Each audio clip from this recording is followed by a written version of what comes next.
The Wyoming wind carried more than dust that autumn of 1878.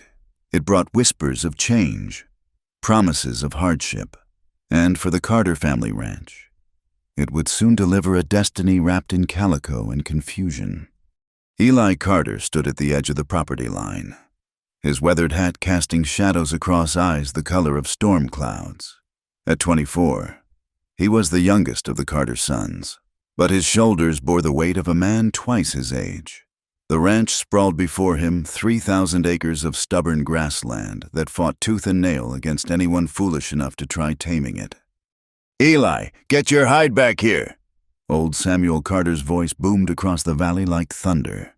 The patriarch of the Carter ranch might have been pushing 60, but his lungs could still rattle windows from a quarter-mile away. Eli turned his horse, a temperamental mare named Dusty, back toward the main house. The wooden structure stood defiant against the horizon, its sun-bleached boards testimony to 20 years of Wyoming weather, built with sweat, blood, and more curses than prayers. It housed not just a family, but a legacy. "What is it, Pa?" Eli dismounted, his spurs singing their metallic song against the hard-packed earth. Samuel Carter stood on the porch, a letter clutched in his gnarled hand. "Your brother sent word. Says he'll be delayed another month. That Cheyenne cattle deal's taking longer than expected." Eli's jaw tightened. Thomas, his older brother by 6 years, had always been the responsible one, the heir apparent, the one who did everything right, including arranging to marry some Eastern girl sight unseen. "What about his bride-to-be?" Eli asked, though he tried to sound disinterested. The whole notion of mail-order bride sat wrong with him. A man should choose his woman, same as he'd choose his horse, by looking her in the eye and knowing she could weather whatever storms came their way. The Whitfield girl's already on her way. Should arrive in Rosewood by week's end. Samuel spat tobacco juice into the dirt. "Someone'll need to fetch her, seeing as Thomas ain't here. Send Jake or one of the hands. Can't spare them. That band of rustlers hit the Morrison place last week. Need every gun watching the herd." Samuel's eyes, the same storm gray as his son's, narrowed. "You'll go." Eli's protest died on his lips. When Samuel Carter made a decision, arguing was like trying to convince the sun to rise in the west. "Fine, but I still say it's foolishness, bringing some soft eastern flower out here. This land breaks people, Pa, especially women who don't know what they're getting into." "Your mother came from Philadelphia," Samuel reminded him, his voice gentling at the memory. "She learned, she survived, until the fever took her." The familiar ache settled in Eli's chest. Margaret Carter had been dead 8 years now, but mentioning her still felt like pressing on a bruise. She'd been the softness in their hard world, the one who'd taught her boys that strength wasn't just in fists and guns, but in knowing when to be gentle. "This Mary Whitfield," Samuel continued, studying the letter, "comes from good stock. Her father's a merchant, respectable family. She'll do right by Thomas." Eli kicked at a loose board on the porch step. "If she doesn't faint dead away at the first sight of a rattlesnake or Indian raid." "Indians haven't raided in these parts for 3 years, Samuel corrected. "Though I'll grant you the rattlesnakes are still a concern." Father and son stood in comfortable silence, watching the sun paint the grasslands gold. In the distance, the lowing of cattle mixed with the shouts of cowboys bringing in the herd for the evening. It was a symphony Eli had grown up with, one that spoke of home more clearly than any words could. "You'll treat her proper," Samuel said finally. It wasn't a question. "Whatever your feelings on the matter, she's to be your brother's wife. Family." "I know my duty," Eli muttered. "Knowing and doing are 2 different beasts," his father observed. "You've got too much of your mother's passion and not enough of her patience. That Thornton girl you were sweet on." "That's done with," Eli cut him off. Rebecca Thornton had married a banker from Denver 2 summers ago. Just as well, she'd wanted Eli to give up ranching, move to the city. Might as well have asked him to cut off his own arm. Samuel nodded slowly. Week's end. Then, take the good wagon. Not that rickety thing Jake cobbled together, and wear your church clothes. Church clothes to pick up a stranger. She ain't a stranger. She's family, or will be. Eli touched the brim of his hat and headed for the bunkhouse. The other hands would need to know about the rustlers, and plans would need making. But his mind kept circling back to this unknown woman traveling across the country to marry a man she'd never met. Mary Whitfield. Even her name sounded delicate, like something that would shatter at the first harsh word.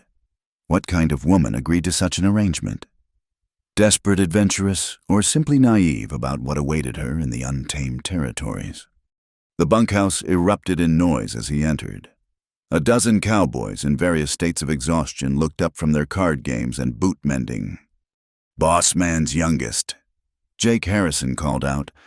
At 40, Jake served as unofficial foreman when Thomas was away. What's the word? Rustlers hit the Morrison place. Pa wants doubled watches on the herd. Groans echoed through the room. Doubled watches meant half the sleep and twice the coffee. Morrison lose much? Asked Pete Flores, a wiry vaquero who'd ridden up from Texas 5 years back. 30 head, near as anyone can tell. Eli grabbed a cup and poured himself coffee thick enough to float a horseshoe. Sheriff's forming a posse, but you know how that goes. Everyone did. Sheriff Whelan was a good man, but tracking rustlers across the territory was like trying to nail smoke to a board. Too much open country, too many places to hide. Heard tell it's Duke Hollister's gang. Jake mentioned, his casual tone belying the tension that name brought to the room. Duke Hollister. Eli's hand instinctively moved to his holster. The man was a plague on the territory rustler. Claim jumper, and worse. Stories of what happened to folks who crossed him would curdle milk. Could be anyone, Eli said carefully. Best we don't go borrowing trouble with names until we know for certain. Smart talk. Jake approved. What else brings you to our humble castle? Eli hesitated, then shrugged. I'm to fetch Thomas's intended from town end of the week. The bunkhouse exploded in whistles and good-natured ribbing. Finally get to see this mystery bride? Bet she's pretty as a peach. I bet she takes one look at this place and runs screaming back east. Enough, Eli growled, though without real heat. These men were more than employees. They were extended family. Woman's brave enough to come out here. She deserves respect. Listen to him, defending a lady he ain't even met. Pete grinned. Maybe there's hope for you yet, Jefe? Eli drained his coffee and escaped back into the evening air. The sun was setting properly now, painting the sky in shades of pink and orange that no artist could capture. A coyote howled in the distance, answered by another, then another, until their chorus filled the gathering darkness. This was his world, raw, honest, unforgiving. It didn't suffer fools or welcome the weak. What place did a merchant's daughter have here? What place did any woman have? Really, in a land that seemed determined to break everything it touched. His mother had made a place, but Margaret Carter had been exceptional, a steel spine wrapped in silk gloves. Thomas once said, she could shoot a rifle as well as any man, doctor a sick calf, and still serve Sunday dinner on her good china like they were dining in some Boston mansion instead of a rough-hewn ranch house. Would this Mary Whitfield be the same, or would she be another casualty of Thomas's ambition to civilize what couldn't be civilized? The week passed in a blur of work and worry. The doubled watches meant everyone was running on less sleep and shorter tempers. No sign of rustlers, thankfully. But the threat hung over the ranch like storm clouds that wouldn't break. Friday morning arrived with a frost that silvered the grasslands and made the horse's breath steam in the air. Eli stood before the small mirror in his room, wrestling with a collar that seemed determined to strangle him. You clean up decent, Samuel observed from the doorway. Your mother would be proud. Mother would laugh herself silly seeing me trussed up like a store window dummy. Eli corrected, finally getting the collar to cooperate. Maybe so, Samuel held out something, a small leather pouch. This was hers. Thought the girl might like something to welcome her to the family. Eli took the pouch, feeling the weight of what lay inside. His mother's cameo brooch, the one she'd worn every Sunday without fail. "Pa, I can't." "You can and you will. Thomas is too practical to think of such things. But women set store by gestures. Your mother taught you better than to show up empty-handed." The ride to Rosewood took 3 hours by wagon. Eli had hitched up the good one as ordered, painted green with yellow wheels, springs that actually worked, and cushioned seats that might spare Eastern sensibilities from the worst of the rutted roads. Rosewood sprawled across the prairie like a collection of wooden blocks dropped by a careless child. It boasted 200 souls on a good day, 3 saloons, 1 church, a general store, and pretensions of becoming a proper town someday.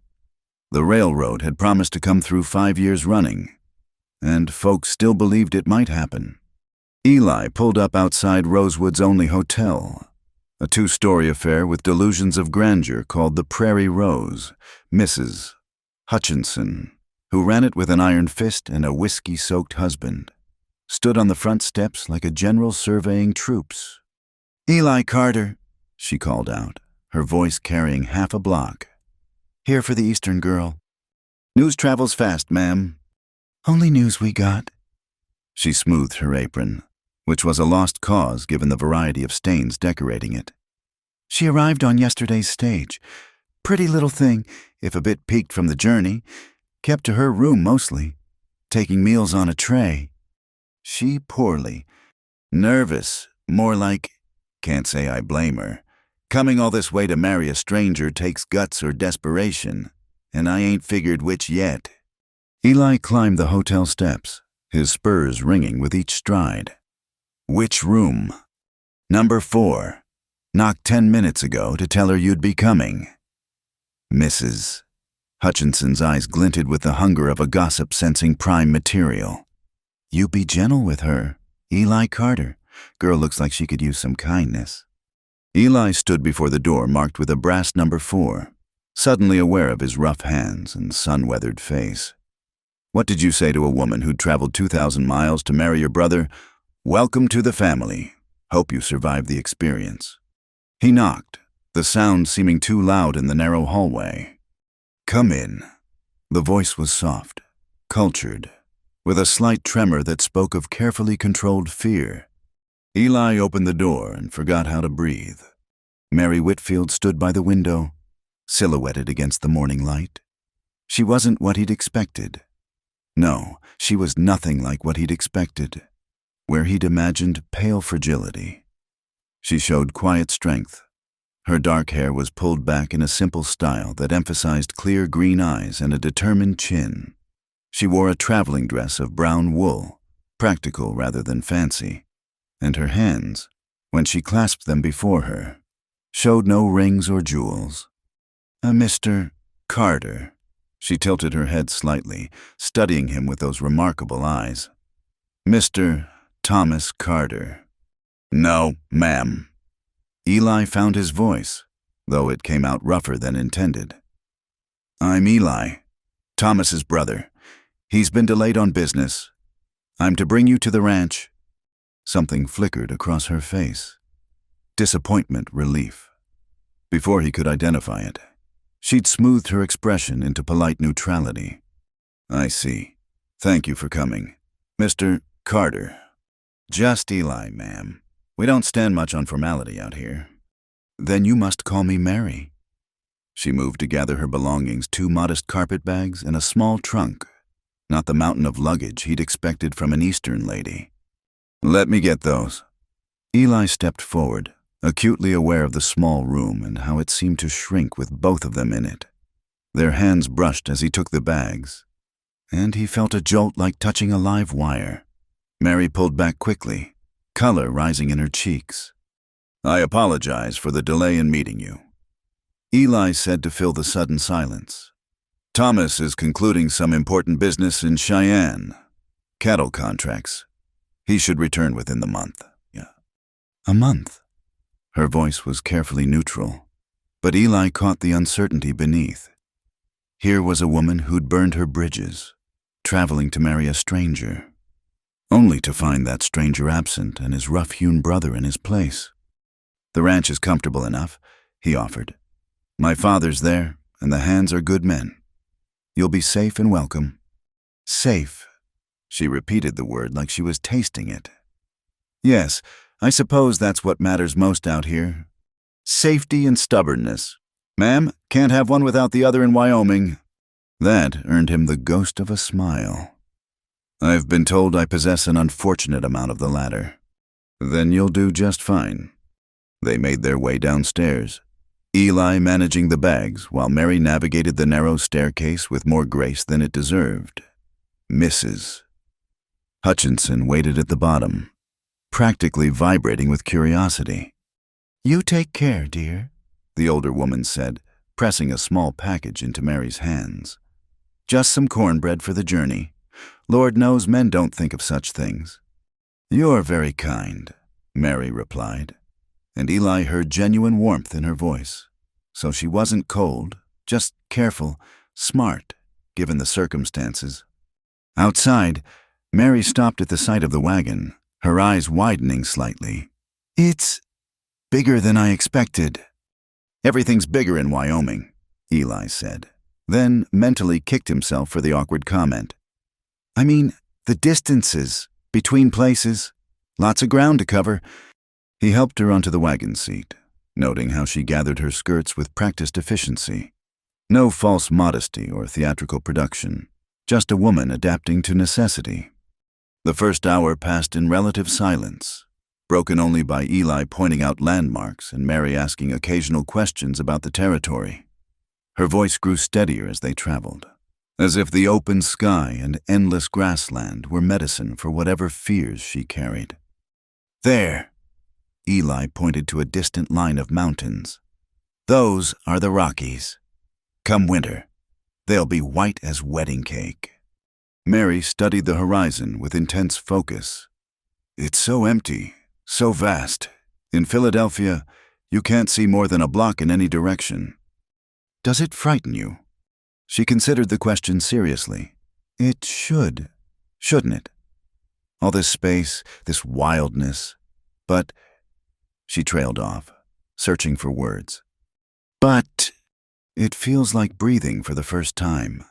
The admission seemed to surprise her, and color rose in her cheeks again. "I apologize. That must sound foolish." "No, ma'am, Mary," Eli corrected himself. "That's exactly what it is. This land either suffocates you or sets you free. Sounds like you're the latter kind." They stopped at noon by a small creek to water the horses and rest. Eli spread a blanket on the grass, and they shared Mrs. Hutchinson's cornbread along with the cold chicken and apples he'd packed. "Tell me about Thomas," Mary said suddenly. "His letters were informative, but correspondence can only convey so much." Eli chose his words carefully. "Thomas is a good man, steady, responsible. He'll provide well for you." "That's what my father said, a good provider. As if that were the sum total of a man." The bitter edge to her voice caught Eli off guard. "You didn't want this marriage?" Mary looked away, watching the water tumble over smooth stones. "Want is a luxury I couldn't afford. Mr. Carter, Eli, my father's business failed. Debts piled up. When Mr. Thomas Carter of Wyoming Territory offered for a bride, willing to pay passage and settle certain obligations, well, want became irrelevant. I'm sorry. For what this is the way of the world, women marry for security, men for convenience. At least Thomas was honest in his letters. No false poetry or promises of romance. Just a clear proposition he needed a wife to help establish his household, produce heirs, bring respectability to his growing business concerns. I could provide that. The clinical recitation made something twist in Eli's chest. "You deserve better than a business arrangement." "Do I?" She turned those green eyes on him. and he saw depths there that spoke of losses and hard choices. What do any of us deserve? Really, life gives what it gives. We make the best of it, Stuv. They packed up and continued on. But the conversation had shifted something between them. The careful formality cracked, replaced by something more honest, more dangerous. As afternoon wore on, Eli found himself stealing glances at his unexpected companion. Mary Whitfield wasn't beautiful in the conventional sense. Her features were too strong, her manner too direct. But there was something compelling about her, like a well-made tool that fit perfectly in your hand. She belonged here in a way he couldn't quite articulate. "Storm coming," Mary observed, studying the western sky where dark clouds massed like an advancing army. Eli followed her gaze and cursed internally. She was right. Those clouds meant business, and they were still an hour from the ranch. "There's a line shack about 3 miles ahead," he said. "We can shelter there if needed." But the storm moved faster than anticipated. Within 20 minutes, the wind picked up, sending dust devils dancing across their path. The temperature dropped 10 degrees, then 20. The horses grew skittish, tossing their heads and fighting the reins. "Hold on," Eli shouted over the rising wind. "This is going to get rough." As if his words were a signal, the sky opened. Rain didn't fall in Wyoming, it attacked, driving horizontal by the wind, turning the world into a gray wall of water. Within seconds, they were soaked through. Eli fought to control the horses, searching desperately for the line shack through the deluge. Mary pressed close to his side, one hand gripping the seat, the other clutching his arm. He could feel her trembling cold or fear or both. "There," she pointed through the rain. The small structure materialized like a ghost ship in fog, barely visible but blessedly real. Eli drove the wagon as close as possible, then jumped down to help Mary. The ground had already turned to mud, sucking at their feet. He half carried her to the door, kicked it open, and pushed her inside before going back to tend the horses.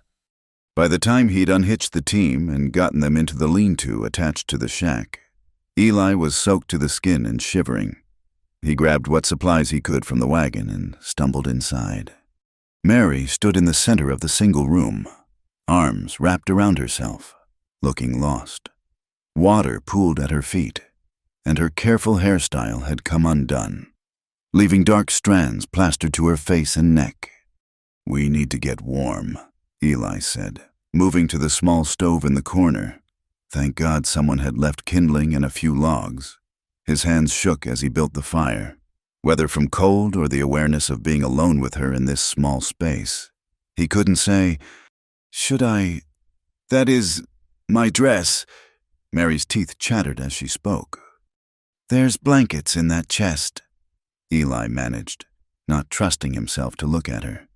"You can, that is, wrap up in those. I'll turn my back." He busied himself with the fire, listening to the rustle of wet fabric and trying not to imagine what was happening behind him. This was his future sister-in-law, Thomas's bride. He had no right to the thoughts crowding his mind. "I'm decent," Mary said softly. Eli turned to find her wrapped in a rough wool blanket, her dress hanging from a peg near the stove. She'd pulled her hair forward to dry, and in the firelight, it gleamed like polished mahogany. "You should get out of those wet clothes too," she said, then blushed furiously.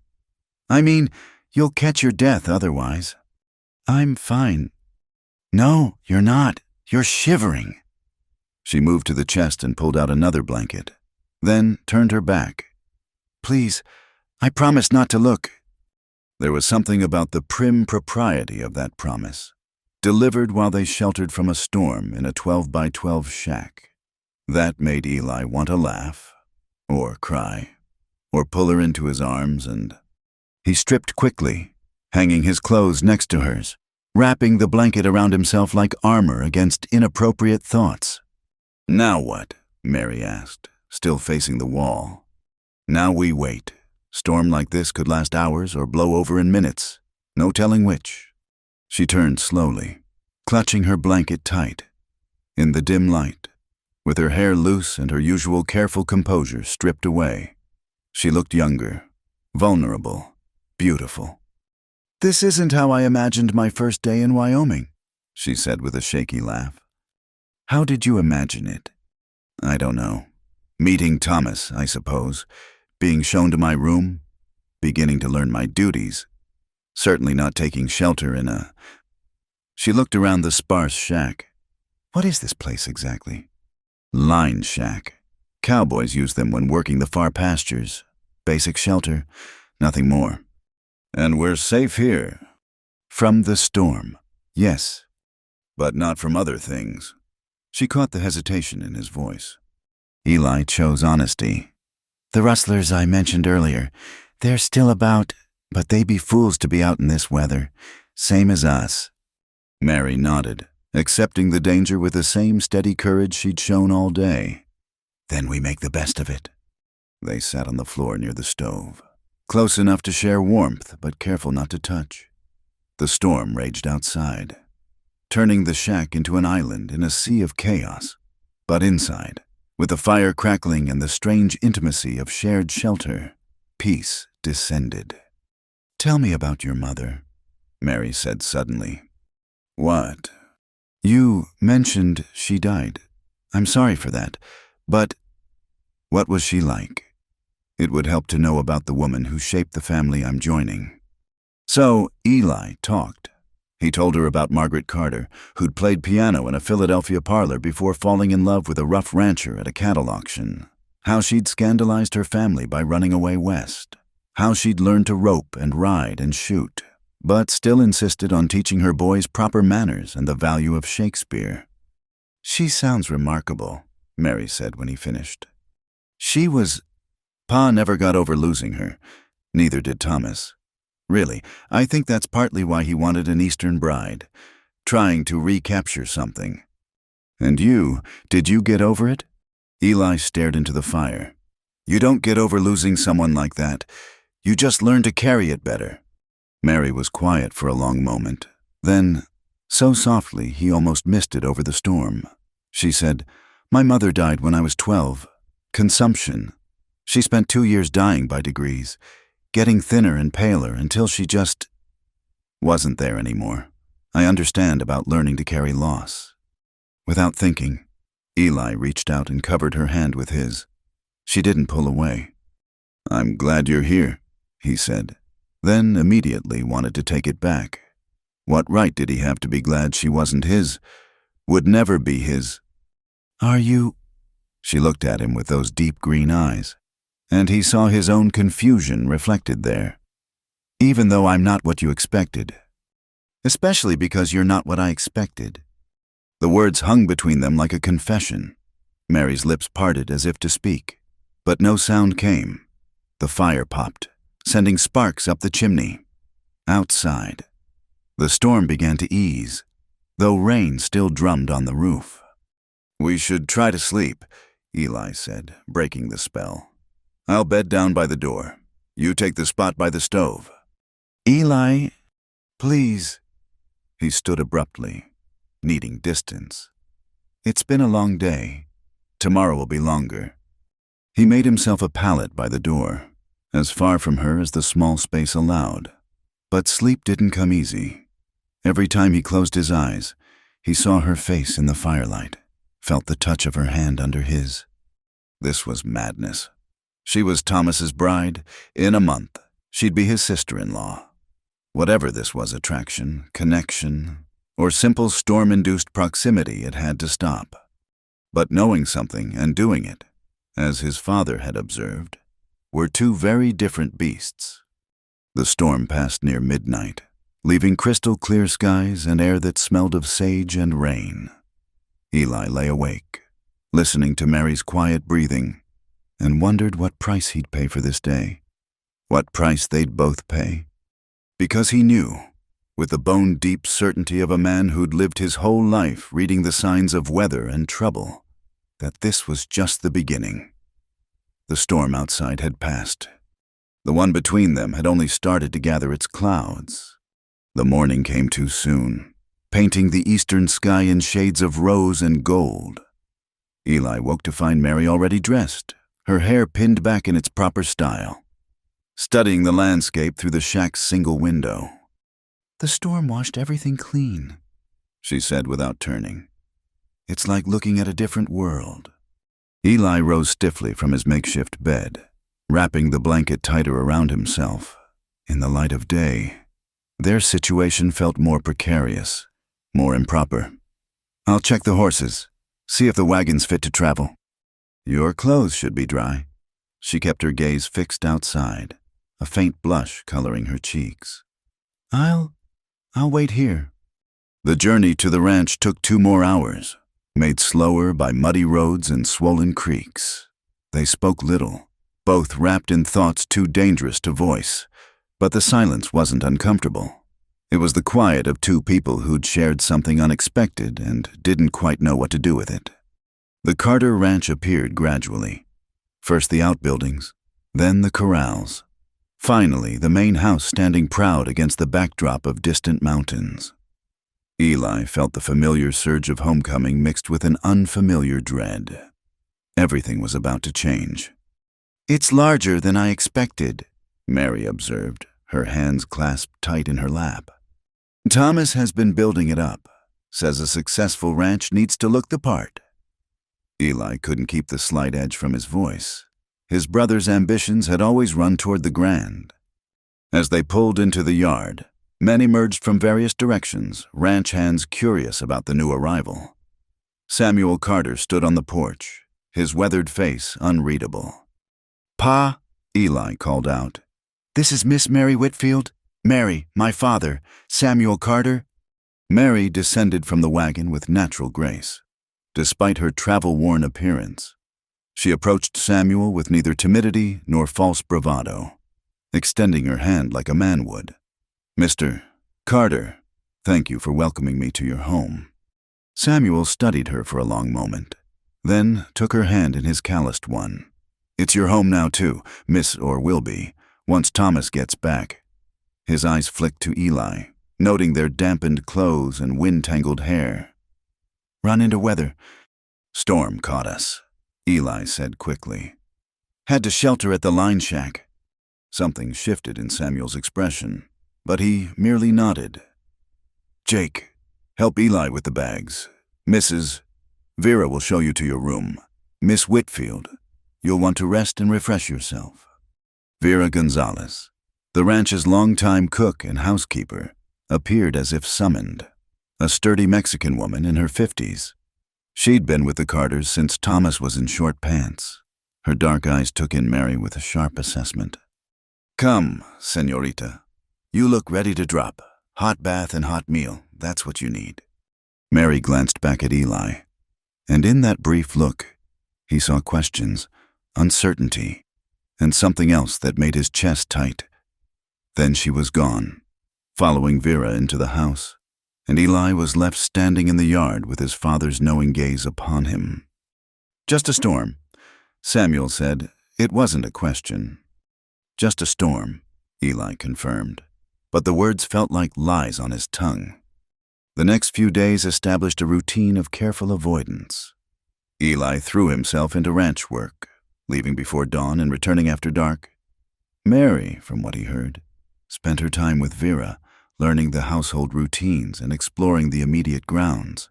They took meals at different times, passed in hallways without meeting eyes, maintained a distance that fooled no one.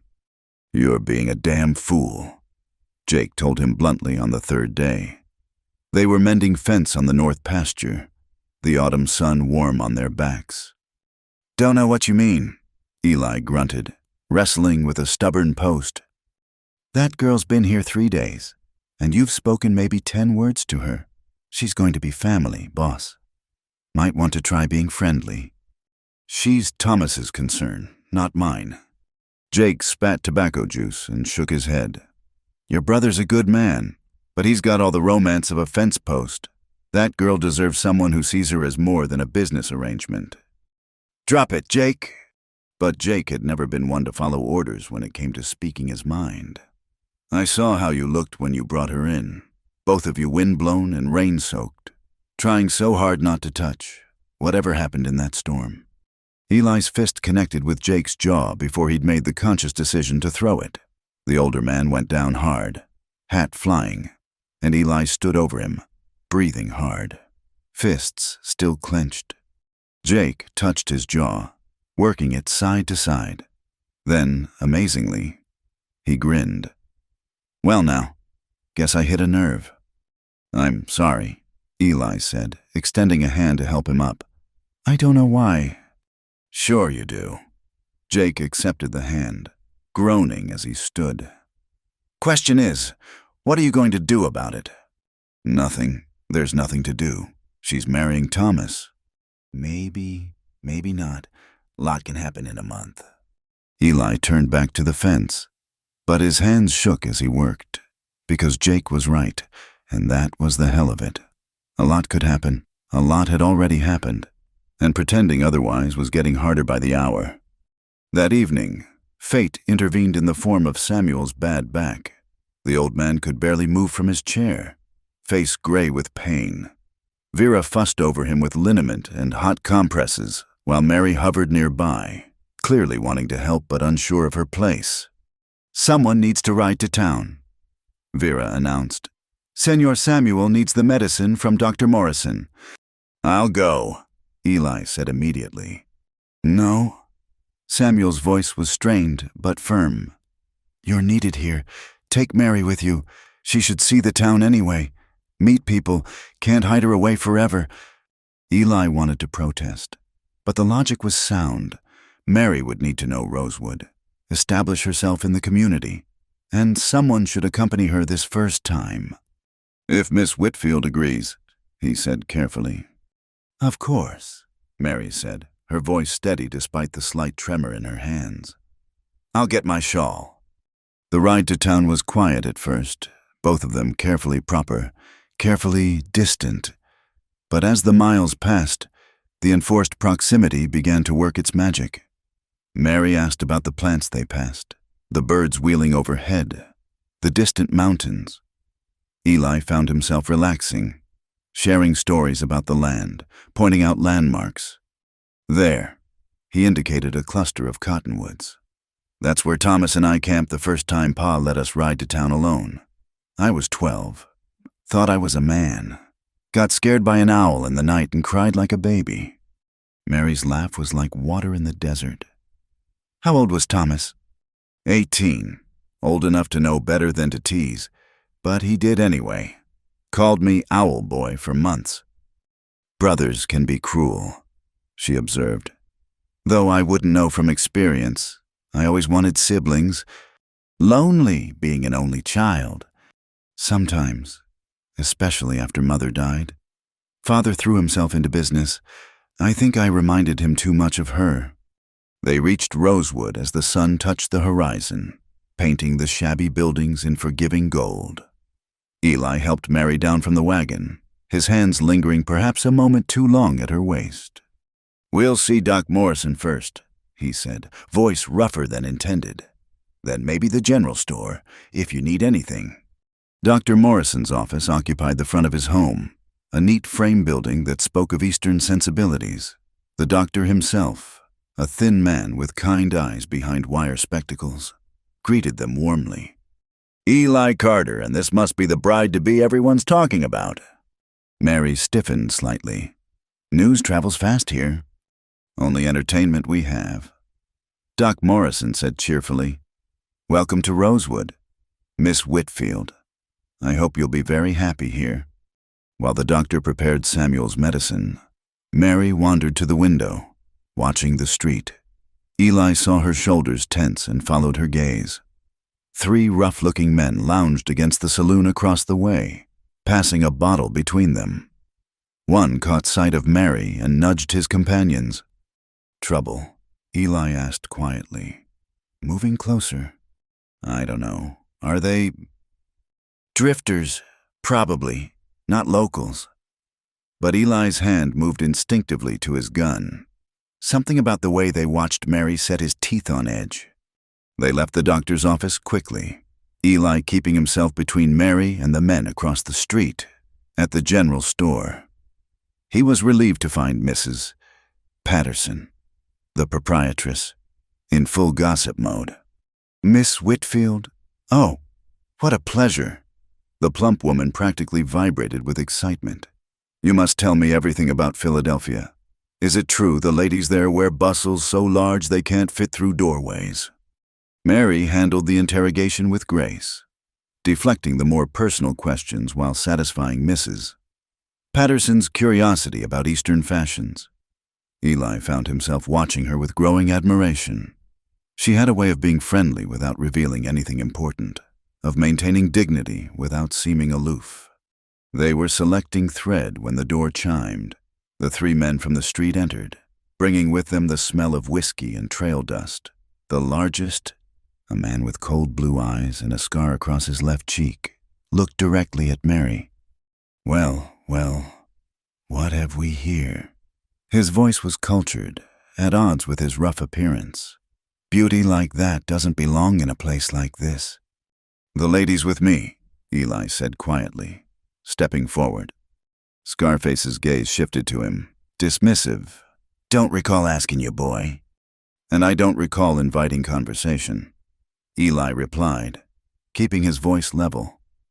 "We'll be leaving now." He took Mary's arm, intending to guide her to the door, but Scarface stepped into their path. "Now that's unfriendly. Lady hasn't even introduced herself. Didn't your mama teach you manners?"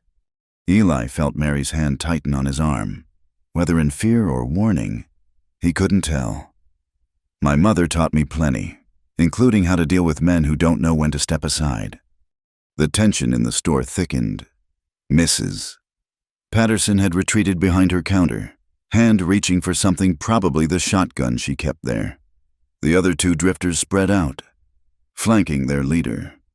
"Eli Carter," Scarface said slowly, as if tasting the name. "The youngest Carter boy? Your brother's the one buying up land all over the territory." "What's it to you?" "Nothing, yet." Scarface's smile was all teeth and no warmth. "But a man with ambitions like that ought to be careful. Accidents happen out here, to property, to family." His gaze slid back to Mary, to pretty brides. Eli's hand dropped to his gun. "That sounds like a threat." "Does it? I was just making conversation, welcoming the lady to our fair territory." He touched his hat brim in mock courtesy. "Duke Hollister, at your service. I'm sure we'll be seeing each other again." Duke Hollister. The name hit Eli like cold water. This was the rustler Jake had mentioned, the one suspected of hitting the Morrison place. And now he was here, bold as brass, making threats in broad daylight. "We're leaving," Eli said, not taking his eyes off Hollister. "By all means." Hollister stepped aside with elaborate courtesy. "Give my regards to your brother when he returns. Tell him Duke Hollister's looking forward to making his acquaintance." Eli guided Mary out, every nerve screaming danger. He helped her onto the wagon, then climbed up himself, never turning his back on the store. They were a mile out of town before either spoke.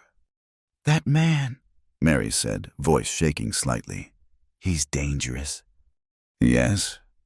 "He threatened Thomas and you, and—" She stopped, hands clenched in her lap. "He won't touch you," Eli said fiercely. "I won't let him." "You can't promise that." "Watch me." She turned to look at him then, and he saw not fear but a kind of wonder in her eyes. "You would fight for me, even though I'm nothing to you." The words were out before he could stop them. "You're not nothing." The air between them crackled with unspoken truths. Mary's lips parted, and for a moment Eli thought she might speak, might acknowledge what was building between them. Instead, she looked away, fingers worrying the fabric of her skirt. "Thomas is lucky to have such a loyal brother," she said quietly. The words were like a bucket of cold water, reminding them both of the bonds that held them, the promises that couldn't be broken. They completed the ride in silence, but it was a different silence than before, heavy with things that couldn't be said. Back at the ranch, they found the house in uproar. Samuel's condition had worsened, the pain making him delirious. Vera had sent for Jake and the other hands, needing help to hold him still for treatment. "The medicine," Eli said, thrusting the bottle at Vera. "Gracias a Dios," she breathed, immediately setting about preparing a dose. Mary pushed past the men crowding the doorway. "Let me help. I've nursed before." "Señorita, this is not—" "Please." Mary's voice carried quiet authority. "My mother was ill for 2 years. I know what to do." For the next hours, Mary worked alongside Vera, bathing Samuel's fevered brow, helping to hold him when the pain made him thrash, speaking in low, soothing tones when he cried out for his dead wife. Eli watched from the doorway, mesmerized by her competence, her compassion. "She's got healing hands," Jake murmured beside him. "Your brother chose well." The words were meant as comfort, but they cut deep, because Thomas hadn't chosen Mary for her healing hands, or her courage, or the way she brought light into a room. He'd chosen her because she was available, respectable, and willing to travel west. It was Eli who saw her true worth. Eli who noticed how she bit her lip when concentrating, how she hummed softly when she thought no one was listening. Near midnight, Samuel's fever broke. He slept peacefully at last, the medicine and Mary's care having done their work. The household slowly settled, hands returning to the bunkhouse, Vera retiring to a room off the kitchen. Eli found Mary on the porch, shawl wrapped tight around her shoulders, staring out at the star-filled sky. "You should rest," he said softly. "It's been a long day." "I can't sleep. Too much." She gestured vaguely. "Too much everything." He knew he should go inside, maintain the careful distance they'd established. Instead, he joined her at the porch rail, close enough to feel her warmth, but not touching. "Thank you," he said, "for helping Pa. You didn't have to—" "Of course I did. He's family, or will be." The hesitation was slight but telling. "Mary," her name came out like a prayer. "About what Hollister said. Don't—" She turned to face him, and in the moonlight, he could see tears tracking down her cheeks. "Please don't promise to protect me. Don't be kind to me. Don't look at me the way you're looking at me now." "How am I looking at you?" "Like I'm yours." The words were barely a whisper. "Like you chose me, but you didn't. Thomas did, and in a month, I'll be his wife, and you'll be my brother. And we'll spend the rest of our lives pretending this never happened." "What never happened?" He moved closer, unable to stop himself. "Tell me what we're pretending about. Mary. You know. Say it." She looked up at him, eyes bright with unshed tears. "The storm, the shack, the way you held my hand like it was the most natural thing in the world, the way I wanted you to never let go." The confession hung between them, beautiful and terrible. Eli lifted his hand, cupping her face gently, thumb brushing away a tear. "Mary." "No?" She pulled back, wrapping her arms around herself. "We can't. It's wrong. Thomas doesn't deserve betrayal, and your father doesn't deserve the shame. I came here to be a good wife, to build a respectable life, not to become the kind of woman who—" "Don't," Eli said harshly. "Don't you dare call yourself names. What's between us isn't shameful. It's—" What is it, Eli love? We've known each other 4 days, attraction that fades. What possible future could we have that doesn't destroy your family? He had no answer for that, because she was right. Every path forward led to pain, betrayal, loss. Thomas would return, claim his bride, and Eli would watch the woman he what loved. Could you love someone in 4 days? Or was this just desire mixed with the romance of storms and danger, a fever that would break as surely as his father's had? "I should go in," Mary said when the silence stretched too long. "Yes," he agreed, though everything in him screamed no. She moved toward the door, then paused.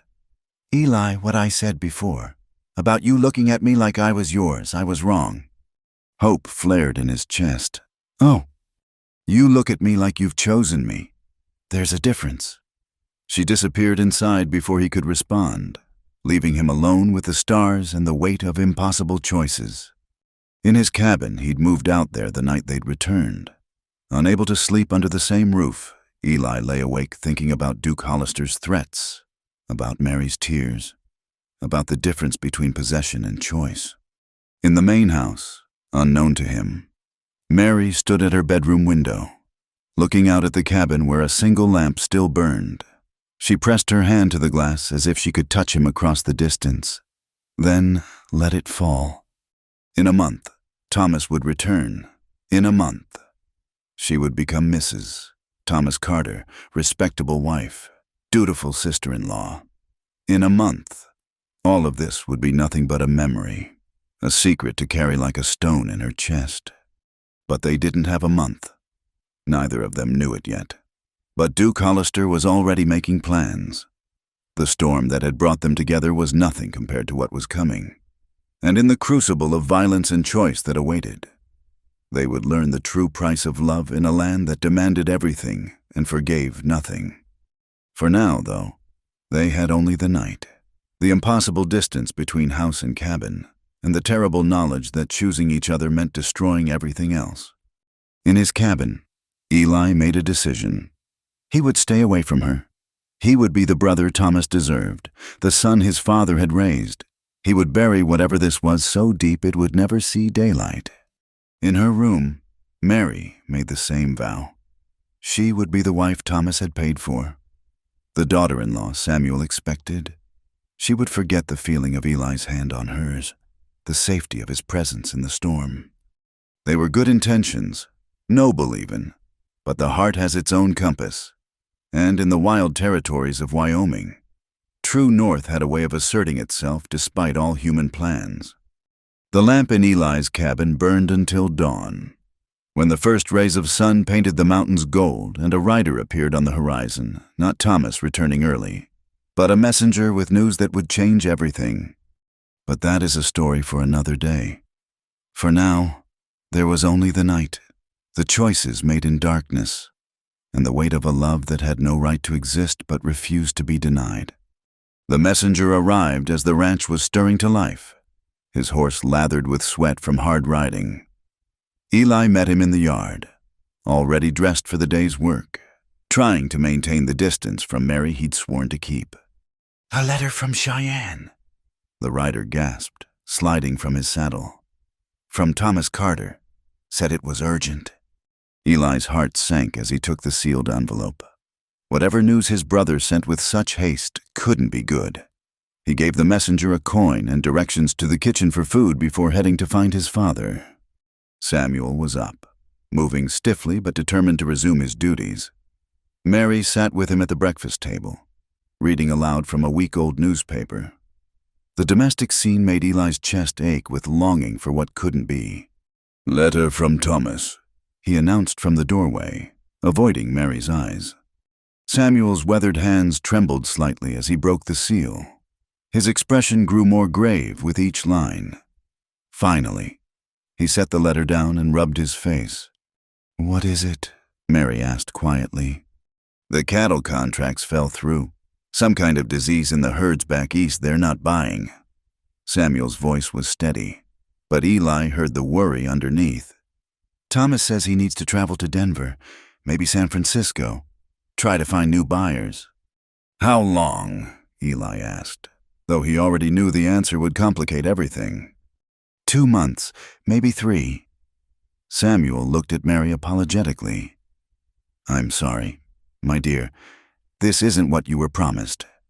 Mary's face had gone pale, but her voice remained calm. "Business must come first. I understand."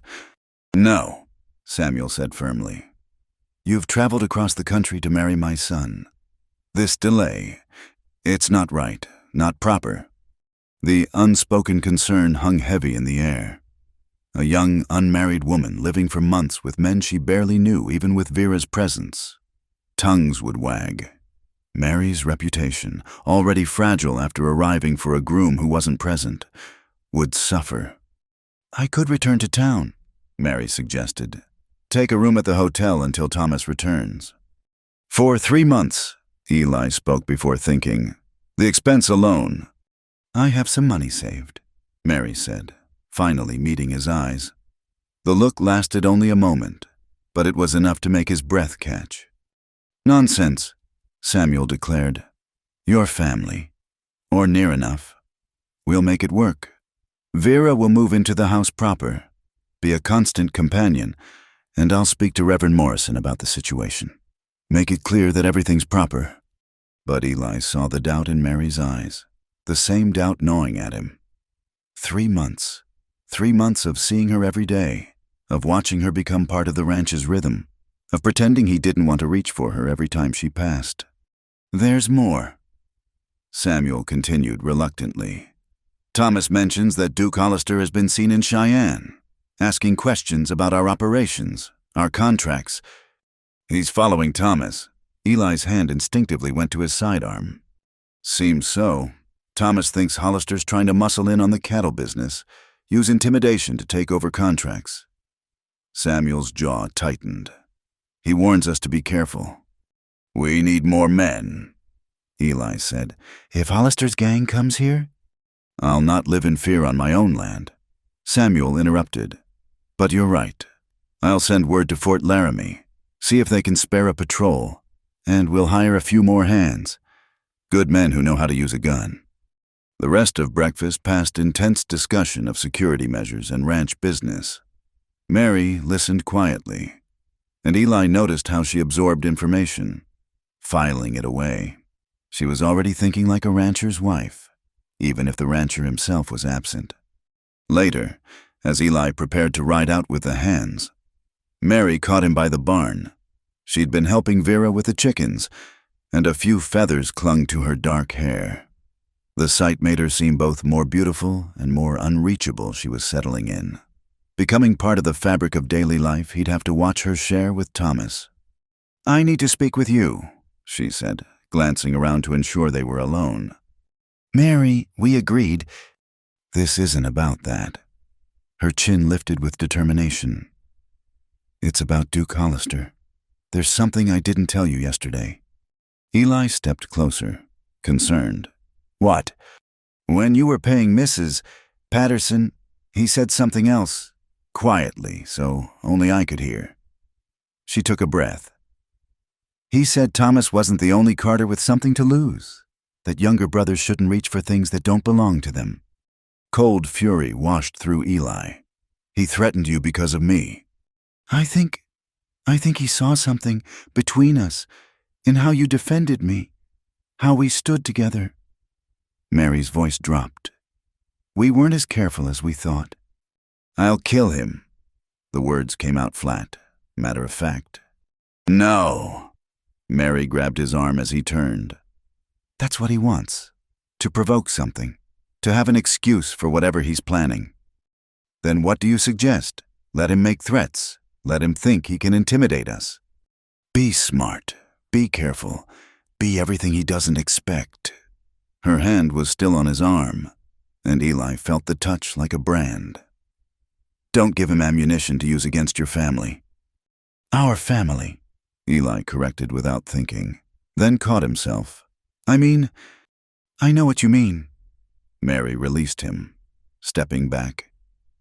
"And that's the problem, isn't it? I'm neither family nor stranger, neither Thomas's wife nor anything else. I'm just here in between everything, causing problems." "You're not causing problems." "Aren't I?" Her green eyes flashed. "Your father's hiring gunmen. You're ready to start a war with an outlaw, and Thomas is 1,000 miles away, probably regretting his decision to send for a bride who's brought nothing but trouble." "Stop." Eli caught her shoulders gently. "None of this is your fault. Hollister would have been a problem regardless, and Thomas doesn't deserve you anyway." "Don't say that." "It's true. He sees you as a solution to a problem, a respectable wife to help his business ambitions. He doesn't see—" Eli stopped himself. But Mary heard the unfinished words. "What doesn't he see?" she whispered. "The way you bite your lower lip when you're thinking. How you hum when you're happy. The steel in your spine when you face down a threat. The gentleness in your hands when you're healing. He doesn't see you, Mary, just what you represent." "And you see me?" The question was barely audible. "I see everything." The admission hung between them like a living thing. "And that's why I have to stay away. Because seeing you and not being able to, it's killing me by degrees." "Then we're both dying," Mary said softly. "Because I see you too. Every moment, whether you're there or not." For a heartbeat, they swayed toward each other, drawn by forces stronger than propriety or promise. Then the sound of approaching voices broke the spell, and they sprang apart. Jake rounded the corner of the barn, pulling up short when he saw them. His eyes took in their positions. Mary's flushed face, Eli's clenched fists. "Sorry to interrupt," he said carefully, "but we've got a problem. Fence is down on the eastern boundary. Looks like it was cut." "Cut!" Eli's mind snapped to business, though his body still hummed with Mary's nearness. "How many cattle missing?" "That's the strange thing. None, far as we can tell. Fence was cut clean, but the herd's all there." Eli frowned. "That makes no sense. Unless it's a message," Mary finished. "Or a test, seeing how quickly you notice, how you respond."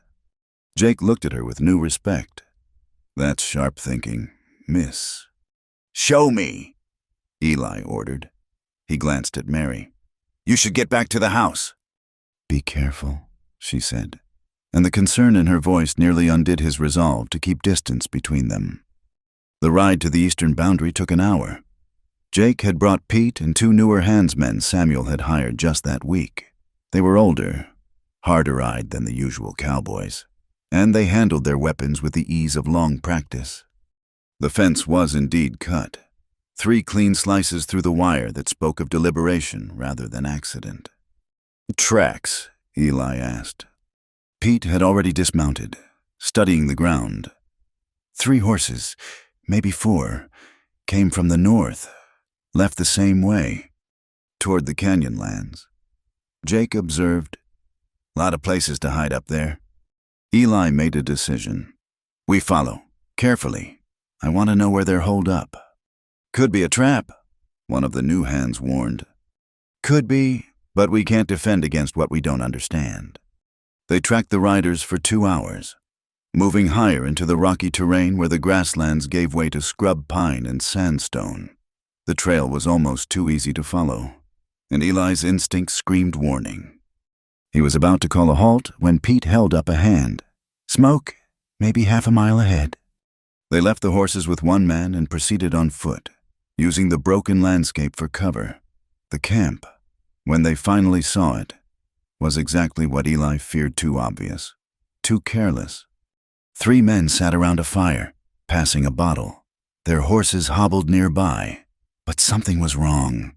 No lookout, no weapons within easy reach. It was a stage setting, not a real outlaw camp. "It's bait," Eli whispered to Jake. "Yep. Question is, who's fishing?" The answer came from behind them. "That would be me." They spun to find Duke Hollister and 6 men arranged in a semicircle, guns drawn, but not quite aimed. Hollister himself stood relaxed, confident, like a man holding a winning hand. "Eli Carter," he said pleasantly. "Good of you to accept my invitation." "This about the fence." Eli kept his voice steady, hands visible but ready.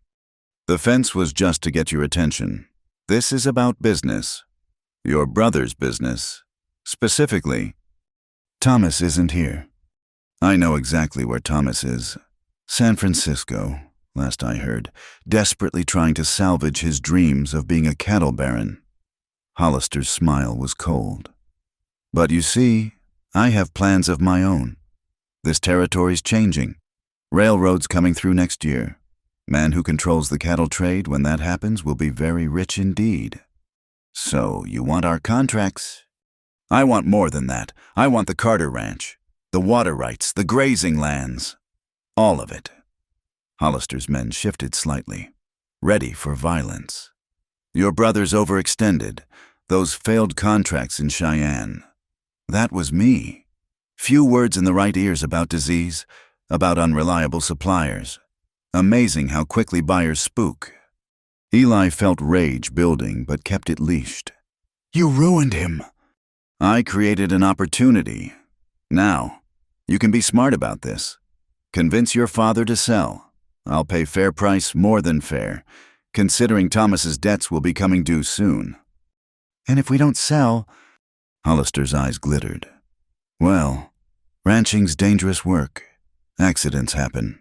Cattle die, buildings burn, women disappear.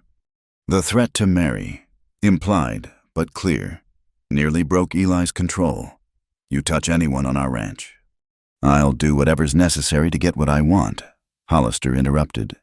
But I'm a reasonable man. You have 1 month to convince your father.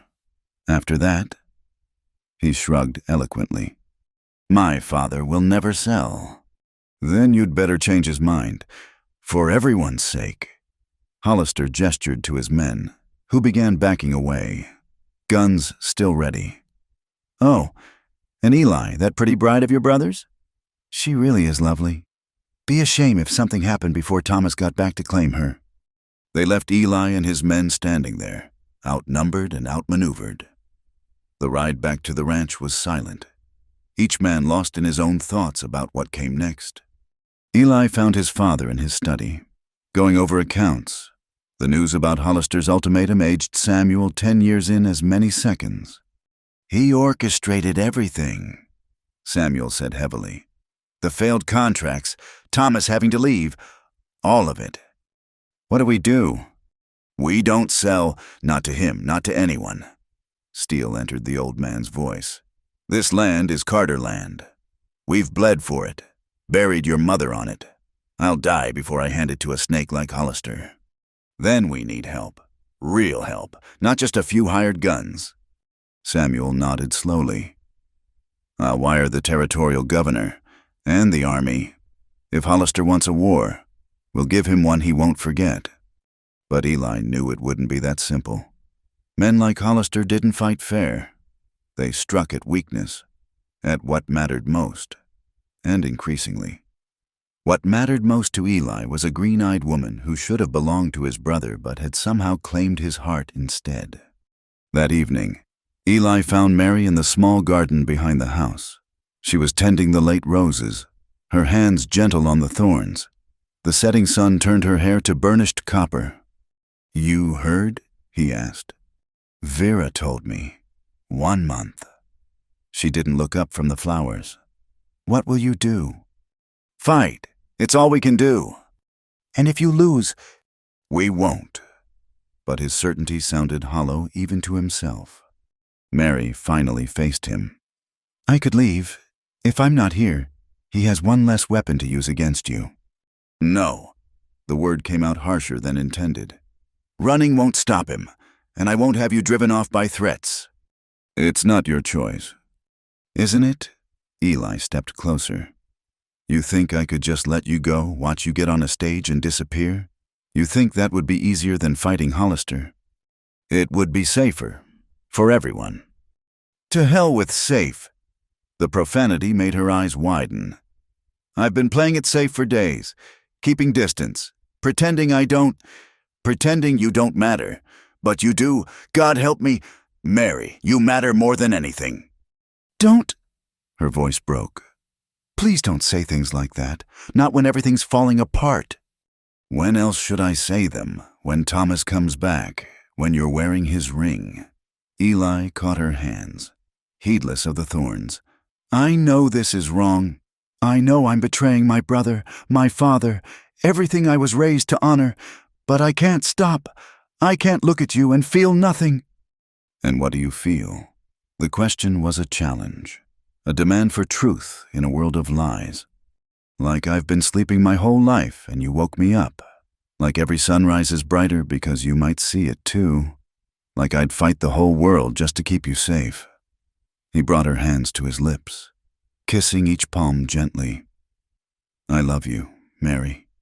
God forgive me, but I love you. Tears streamed down her face. You can't. We can't. In a month, Hollister will come, and win or lose, everything will change. And Thomas will return to claim a bride who loves another man. Is that fair to him? To you? Fair. Mary pulled her hands free. Nothing about this is fair, but we don't get to choose our circumstances, only our responses to them. And I choose honor. I choose duty. I choose to keep my word, even if it breaks my heart. And if I won't let you, then you're not the man I thought you were. She turned to go, then paused. But you are, aren't you? You'll do the right thing. You'll protect your family. Fight Hollister, and watch me marry your brother, because that's who you are, a good man cursed with bad timing. She left him there among the roses, their perfume heavy in the evening air. Eli stood for a long time, watching the stars emerge, thinking about love and duty and the price of both. Somewhere in the darkness, Duke Hollister was planning. Thomas was negotiating in San Francisco, unaware his empire was crumbling, and Mary was in her room, probably crying into her pillow, trying to convince herself that honor was worth more than happiness. They had 1 month, 30 days to save the ranch, resolve the impossible situation with Mary, and somehow keep everyone alive. It seemed both too long and not nearly enough. But first, they had to survive the night, and in the distance, carried on the wind, came the sound of hoofbeats, many hoofbeats. The war for the Carter Ranch had begun. The hoofbeats turned out to be friendly, a patrol from Fort Laramie responding to Samuel's wire. Lieutenant Marcus Webb, young and eager to prove himself, brought 15 soldiers and promises of regular patrols. It wasn't enough to stop Hollister, but it was a start. Over the following week, the ranch transformed into an armed camp. New hands arrived daily, hard men recommended by trusted sources. The women Mary and Vera were confined to the house after dark, windows shuttered, doors barred. It was no way to live, but it was better than the alternative. Mary threw herself into the work of the ranch with determination that surprised everyone. She learned to shoot under Jake's patient instruction, helped Vera preserve food in case of siege, and tended the vegetable garden as if her life depended on it, which, Eli reflected grimly, it might. She's tougher than she looks. Pete observed one morning, watching Mary help load supplies into the root cellar. Eli didn't respond. He'd been maintaining careful distance since their conversation in the garden, speaking to her only when necessary, never alone. It was killing him, but it was the only way he knew to honor her wishes. The first real test came 10 days into their month deadline. Eli woke to the smell of smoke and shouts of alarm. Racing from his cabin, he saw orange flames licking at the hay barn. "Fire, all hands!" Jake's voice boomed across the yard. Men stumbled from the bunkhouse, pulling on boots and grabbing buckets. They formed a line from the well, passing water hand to hand, but Eli could see it was hopeless. The barn was fully engulfed, hay feeding the flames into an inferno. "Let it go," he shouted. "Save the other buildings, wet down the roofs." Through the smoke and chaos, he saw Mary emerge from the house, dressed in a wrapper and boots, her hair loose around her shoulders. She shouldn't be out here, shouldn't be exposed, but she joined the bucket line without hesitation. They fought the fire until dawn, when only smoking ruins remained of the hay barn, half their winter feed, gone. No one had been hurt, but the message was clear: Hollister could strike whenever he chose. "Found this," one of the new hands reported, holding up a piece of burlap with words painted in red, 20 days left. Samuel, his face streaked with soot, stared at the message with cold fury. "He's counting down, wants us to feel the noose tightening." "Let me take some men," Eli urged. "Track him to his hideout. End this before..." "Before what?" Before you get yourself killed playing hero. Samuel's voice was sharp. No, we defend. We don't attack. Not until we have advantage. But defending felt like slow death. Each day brought new harassments, cut fences, poisoned water holes, cattle driven off cliffs in the night. The ranch bled money and morale with each attack. Mary never complained, but Eli saw the toll in the shadows under her eyes, the way her hands trembled when she thought no one was looking. One evening, he found her in the kitchen helping Vera prepare dinner, and the sight of flour in her hair nearly broke his resolve to keep distance. "You should rest," he said from the doorway. She looked up, startled. They'd barely spoken in days. "I'd rather be useful." "You are more than useful, but you don't have to prove anything." "Don't I?" She turned back to her work. "I'm the reason this is happening. The convenient pressure point Hollister can exploit. If I wasn't here, this would still be happening. Hollister wants the ranch. You're just collateral." How flattering. The bitter humor in her voice made him step closer. "You know that's not what I meant." "I know exactly what you meant." She faced him, chin raised. "I'm incidental. A complication in a larger game. Which is what I've always been, isn't it, to my father, to Thomas, even to—" She stopped, color rising in her cheeks. "Even to me." Eli moved closer still, unable to help himself. "Is that what you think, that you're incidental to me?"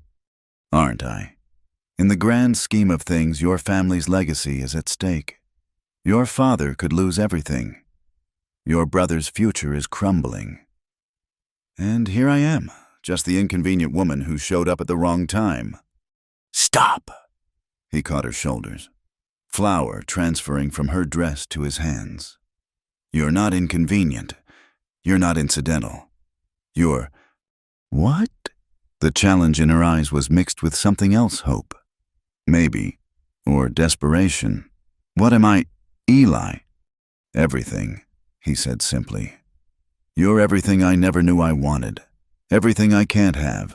Everything that makes this fight worth winning, because a world with you in it, safe and whole, is a world worth saving." "Even if I'm safe and whole in your brother's arms?" The question hung between them like a blade. Eli's hands tightened on her shoulders, and for a moment, primitive possession flared in his eyes. Then he released her, stepping back. "Even then, because your happiness matters more than mine. Even if it kills me to watch." "My happiness?" Mary laughed, but there was no humor in it. "You think I'll be happy living a lie every day, sharing a bed with one brother while loving?" She clapped a hand over her mouth, eyes wide. "While loving who?" Eli's voice was rough. "Say it, Mary, just once. Say it." But Vera bustled in, breaking the moment. "Senor Eli, your father wants you. Riders coming." The riders turned out to be unexpected allies, a group of small ranchers from the surrounding territory, led by Hugh Morrison, whose cattle had been hit first by Hollister's gang. "We've had enough," Morrison declared, standing in Samuel's study with 5 other men. "Hollister's bleeding us all dry, separately. We're easy pickings. Together, maybe we stand a chance." Samuel studied the men carefully. "What are you proposing?" "Alliance, mutual defense. Your ranch is the strongest, the best defended. We use it as a base, pool our men, our resources. When Hollister comes, and he will come, we meet him with unified force." It was a good plan, but Eli saw the flaw immediately. "You're asking my father to make his ranch a target for everyone's enemies." "It already is a target," Morrison pointed out. "This way, at least you're not facing him alone." Over the next days, the alliance took shape. Men and supplies poured in from neighboring ranches. The Carter compound became a small military encampment, with patrols, guard posts, and enough firepower to outfit a small army. Mary and Vera found themselves cooking for 30 men instead of a dozen. Other women arrived too. Morrison's wife, a tough frontier woman named Ruth, who took one look at Mary and seemed to understand everything. "You're the bride-to-be," Ruth said, but her knowing eyes suggested she saw more than that. "Yes, Thomas should return soon." Mary kept her voice steady. "Should and will are different words out here." Ruth studied her with sympathy. "Sometimes the heart chooses poorly. Sometimes it chooses perfectly, but at the wrong time. Either way, we endure." The countdown continued. 15 days, 10. Each night brought new raids, testing their defenses. Each day brought news of Hollister gathering more men, recruiting every outlaw and desperado in the territory. Lieutenant Webb increased his patrols, but warned that without proof of federal crimes, the Army's hands were tied. Catch him on government land, threatening federal property or mail routes, and we can act. Until then, they were on their own. 7 days before the deadline, a messenger arrived with a letter from Thomas. Eli watched Mary's face as she read it at the breakfast table, saw the color drain from her cheeks. "He's been delayed again," she said quietly. "Business in San Francisco is more complex than expected. He hopes to return within 6 weeks. 6 weeks. Long after Hollister's deadline. Long after whatever bloody resolution awaited them. "I'm sorry," Samuel said gently. "This isn't fair to you." "Very little about life is fair. I've found—" Mary folded the letter carefully. "If you'll excuse me." She left the room with quiet dignity, but Eli saw the tremor in her hands. He found her later in the barn, brushing one of the horses with mechanical strokes. "You don't have to pretend with me," he said softly. "Don't I?" She didn't look at him. "Isn't that exactly what I have to do? Pretend I'm disappointed my fiancé is delayed. Pretend I'm not relieved. I don't have to face him yet. Pretend my heart doesn't leap every time I see you, even though I know it's wrong." "Mary!" "No." She turned on him, eyes blazing. "You don't get to comfort me. You don't get to be kind and understanding and perfect when I'm trying so hard to do the right thing. You don't get to make me love you more when I'm already drowning in it." The words hung in the air like a confession before God. Mary's hand flew to her mouth, but it was too late to call them back. "You love me." It wasn't a question. "Of course I love you." The admission seemed to break something in her. "I've loved you since the storm, since you gave me your mother's brooch without being asked, since you stood between me and Hollister without hesitation. I love you in ways that terrify me, in ways that make me question everything I thought I knew about duty and honor." Eli crossed to her in 2 strides, catching her face between his hands. "Then why are we doing this? Why are we torturing ourselves?" "Because love isn't enough." Tears streaked her cheeks. "Because your father would never forgive you. Because Thomas doesn't deserve betrayal. Because we're good people, and good people don't." He kissed her. It was desperate, hungry, full of weeks of denial and the knowledge that time was running out. Mary made a sound protest or surrender. Then her arms were around his neck, pulling him closer. When they broke apart, both breathing hard, reality crashed back. "We can't," Mary whispered. "I know. This doesn't change anything." "I know. Thomas will come back, and I'll marry him, and we'll pretend this never happened." "I know." Eli rested his forehead against hers.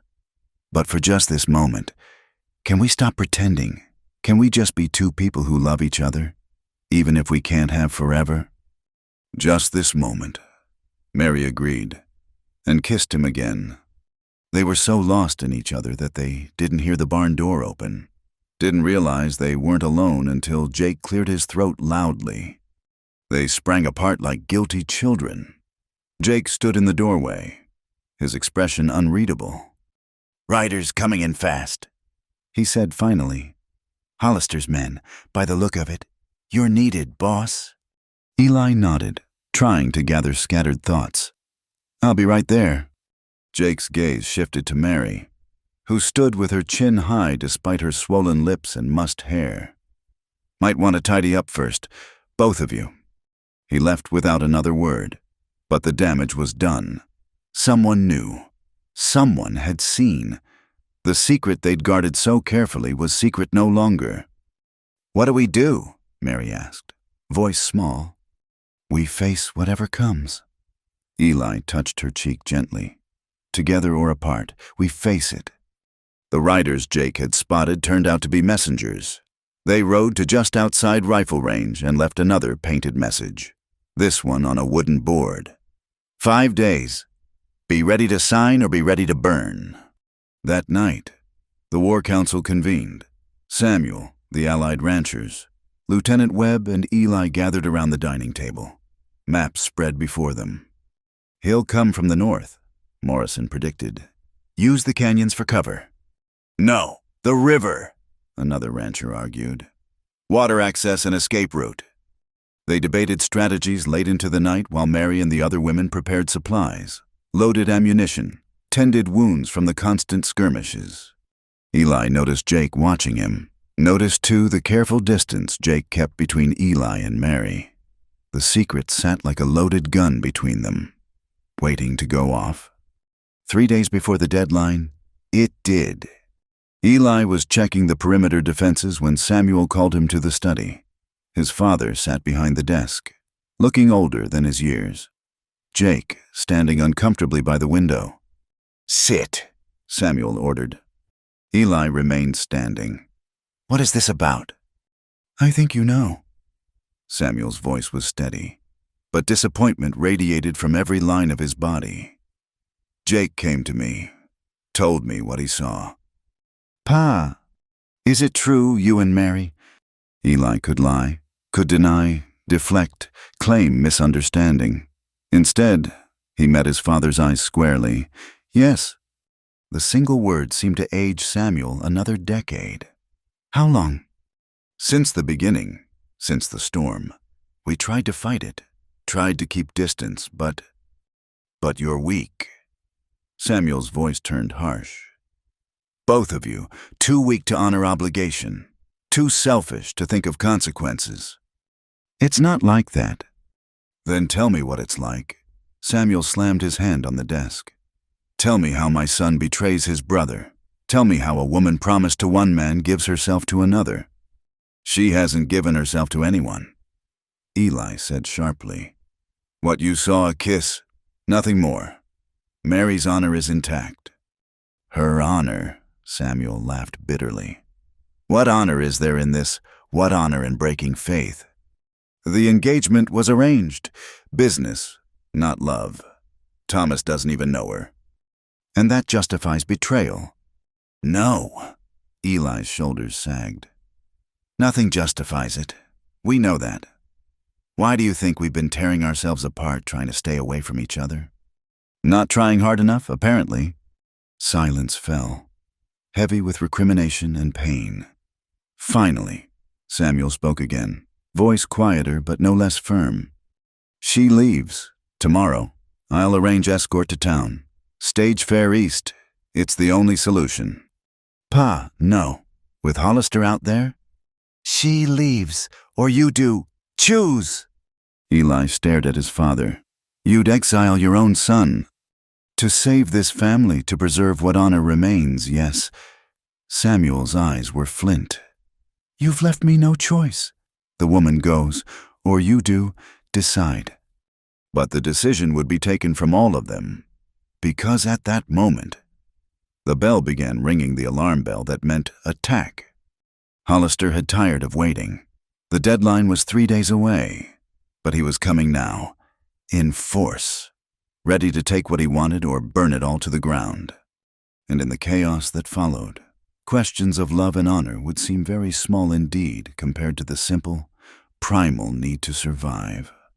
The alarm bell shattered the tension in Samuel's study like a hammer through glass. All 3 men moved at once, personal conflicts forgotten in the face of immediate danger. "How many?" Samuel demanded as they burst onto the porch. Pete came running from his lookout post. 30, maybe 40 riders. Coming from the north and east, both. They're not trying to hide." He split his force, Eli realized, trying to divide our defenses. Samuel was already barking orders. "Morrison, take your men to the east wall. Webb, Can your soldiers... Already moving. The lieutenant confirmed, his men racing to positions. Jake, get the women to the root cellar. Samuel continued. No. Mary appeared in the doorway, rifle in hand. I can shoot. You need every gun. This isn't a discussion. Samuel's voice was ice. Jake, do it! But Mary stood her ground. With respect, Mr. Carter, you're about to be outnumbered 2-1. You can't afford to bench anyone who can fight. She's right, Ruth Morrison added, appearing with her own weapon. We frontier women aren't delicate flowers. Eli saw his father weighing pride against practicality. The thunder of approaching hooves decided it. Fine, but you stay at the house. Shoot from the windows. Do not expose yourselves unnecessarily. The riders came like a dark wave across the grassland. Duke Hollister led them, his scarred face visible even at distance. They pulled up just outside rifle range, spreading in a loose semicircle. Carter, Hollister's voice carried clearly. Last chance, sign the ranch over, and everyone lives, fight, and I burn it all house, barns, and anyone inside them. Samuel stepped onto the porch. Rifle steady. This is my land. Hollister, bought with honest money, built with honest sweat. You want it. You'll have to take it. So be it. The attack came from 3 directions at once. Riders charged the main gate while others circled to the corrals and barn. Gunfire erupted, shattering the morning quiet. Eli found himself at the front barricade beside Jake and Pete, picking targets, trying to break the charge before it reached them. The new hands proved their worth. They were steady, experienced, lethal. At left side, Jake shouted. They're trying to flank us. Eli swung his rifle, saw riders breaking toward the house. His blood went cold. Mary was in there. He started to move, but Jake grabbed him. Trust her. She can handle herself. As if to prove the point, rifle fire erupted from the upper windows. 2 attackers went down, then a third. Mary's marksmanship lessons had paid off. The first wave broke, Hollister's men pulling back with several empty saddles. But Eli knew it was just the beginning. Hollister had numbers and time. They had limited ammunition and nowhere to run. Reload! Samuel's voice rang out. They'll come again. They did, this time with torches. Fire arrows arced through the air, targeting the barn and outbuildings. Men scrambled to douse flames while maintaining defensive positions. The hay, someone shouted. Despite their efforts, the remaining hay storage caught fire, sending smoke billowing across the compound.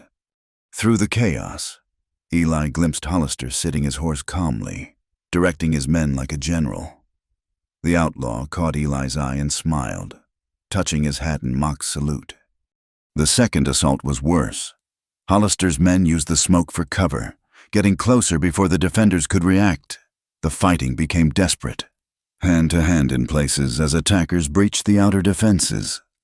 Eli clubbed a man with his rifle butt, grabbed the attacker's pistol, and put 2 shots into another who was climbing the barricade.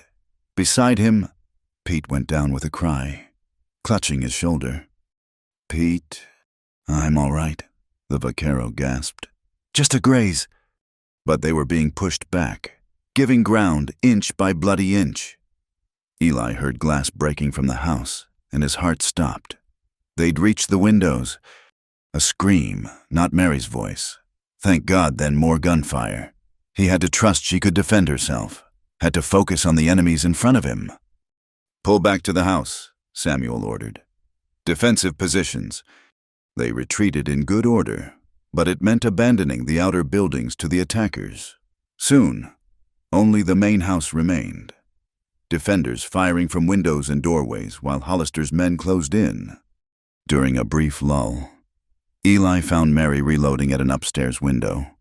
Blood smeared her cheek from a glass cut, but her hands were steady. You all right? Fine. Ruth's wounded bullet in the leg. Vera's tending her. Mary's green eyes met his. Your father. Still fighting. Mary, I don't... She touched his face gently. Not now. Tell me after we survive this. A new sound cut through the gunfire. A bugle call.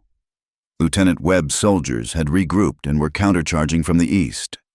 The unexpected assault caught Hollister's men in the flank, scattering them. "The army," someone cheered. "The cavalry's here." But the celebration was premature.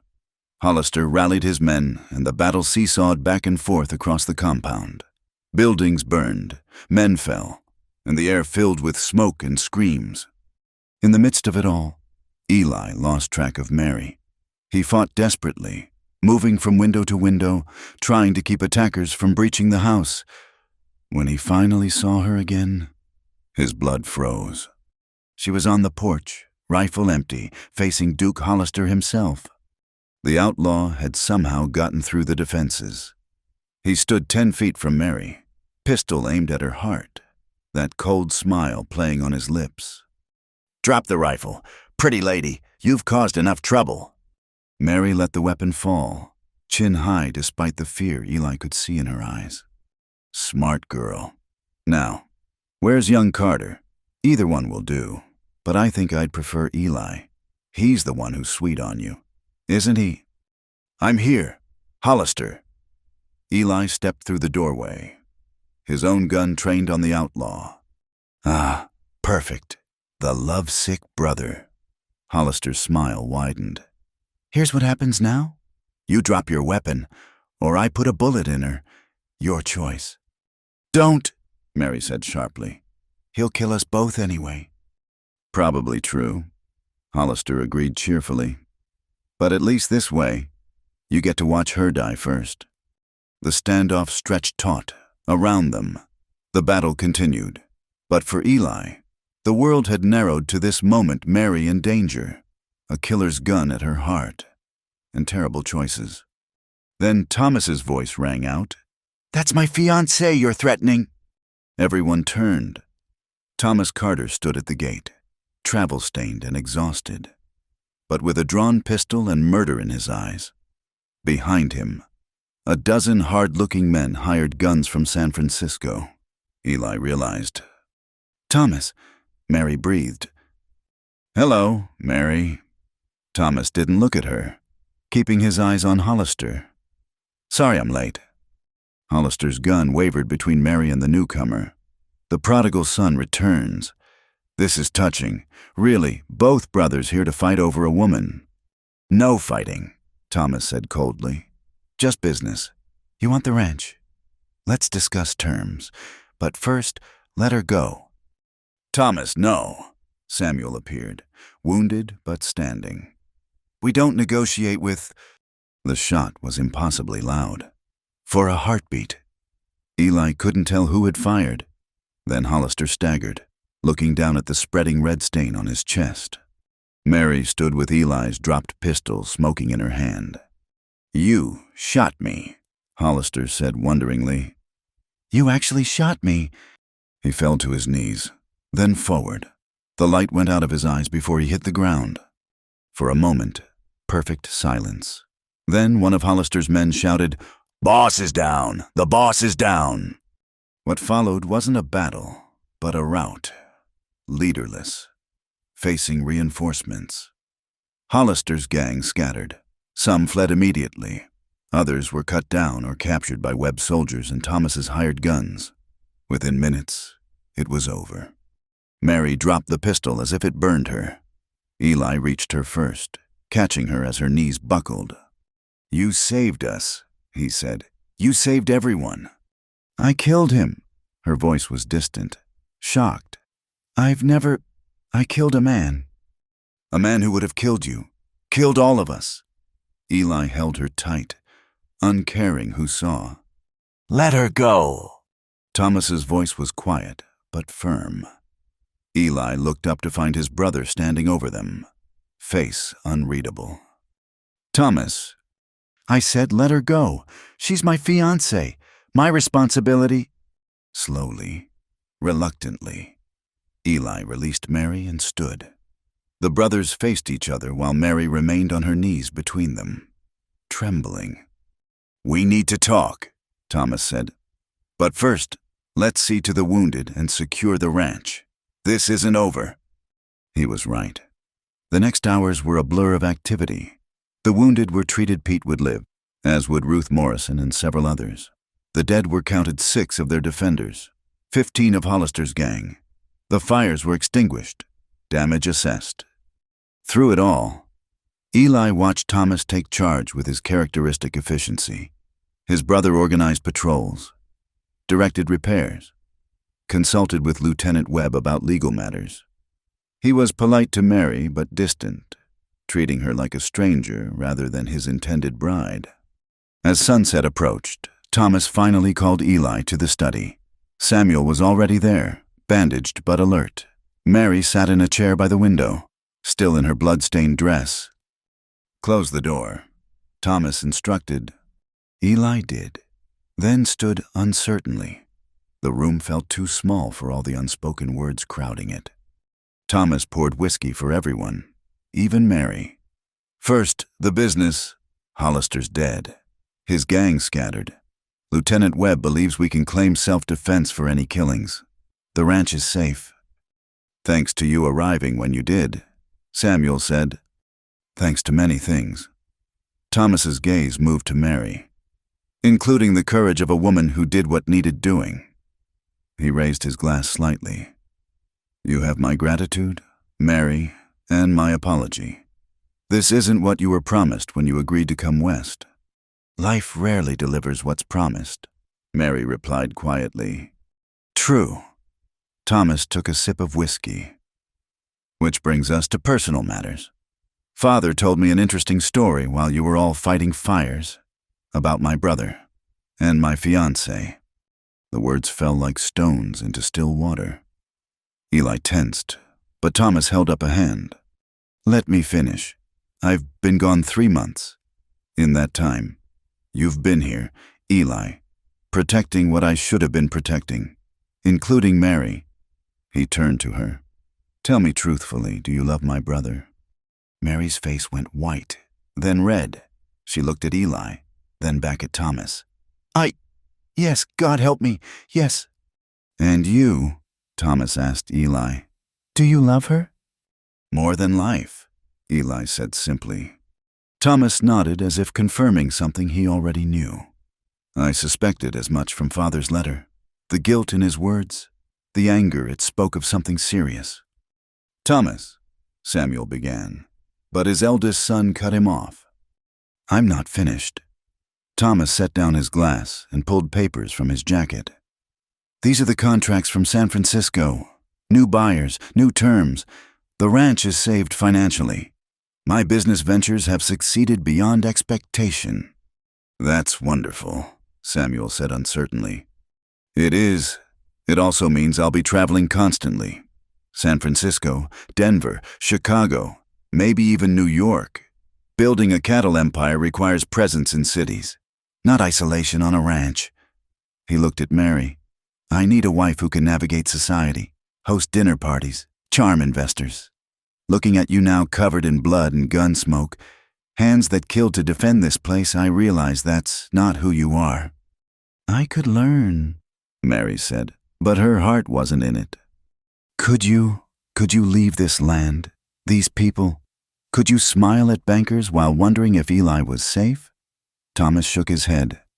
"We both know the answer." He pulled out another paper. "This is a letter releasing you from our engagement. No fault implied. No scandal attached. Simply a mutual recognition that we wouldn't suit." Mary stared at the paper. "You're releasing me?" "I'm being practical. A marriage built on obligation while both parties love elsewhere is doomed.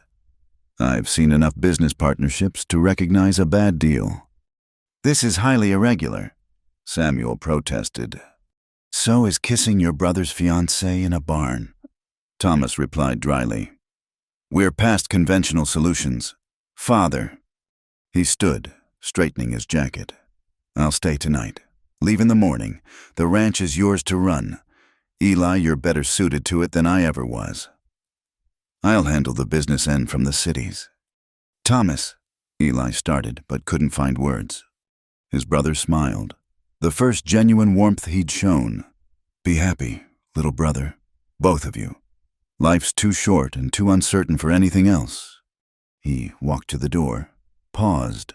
Oh, and Eli, next time you steal a woman, try to pick one who hasn't traveled 2,000 miles to marry me.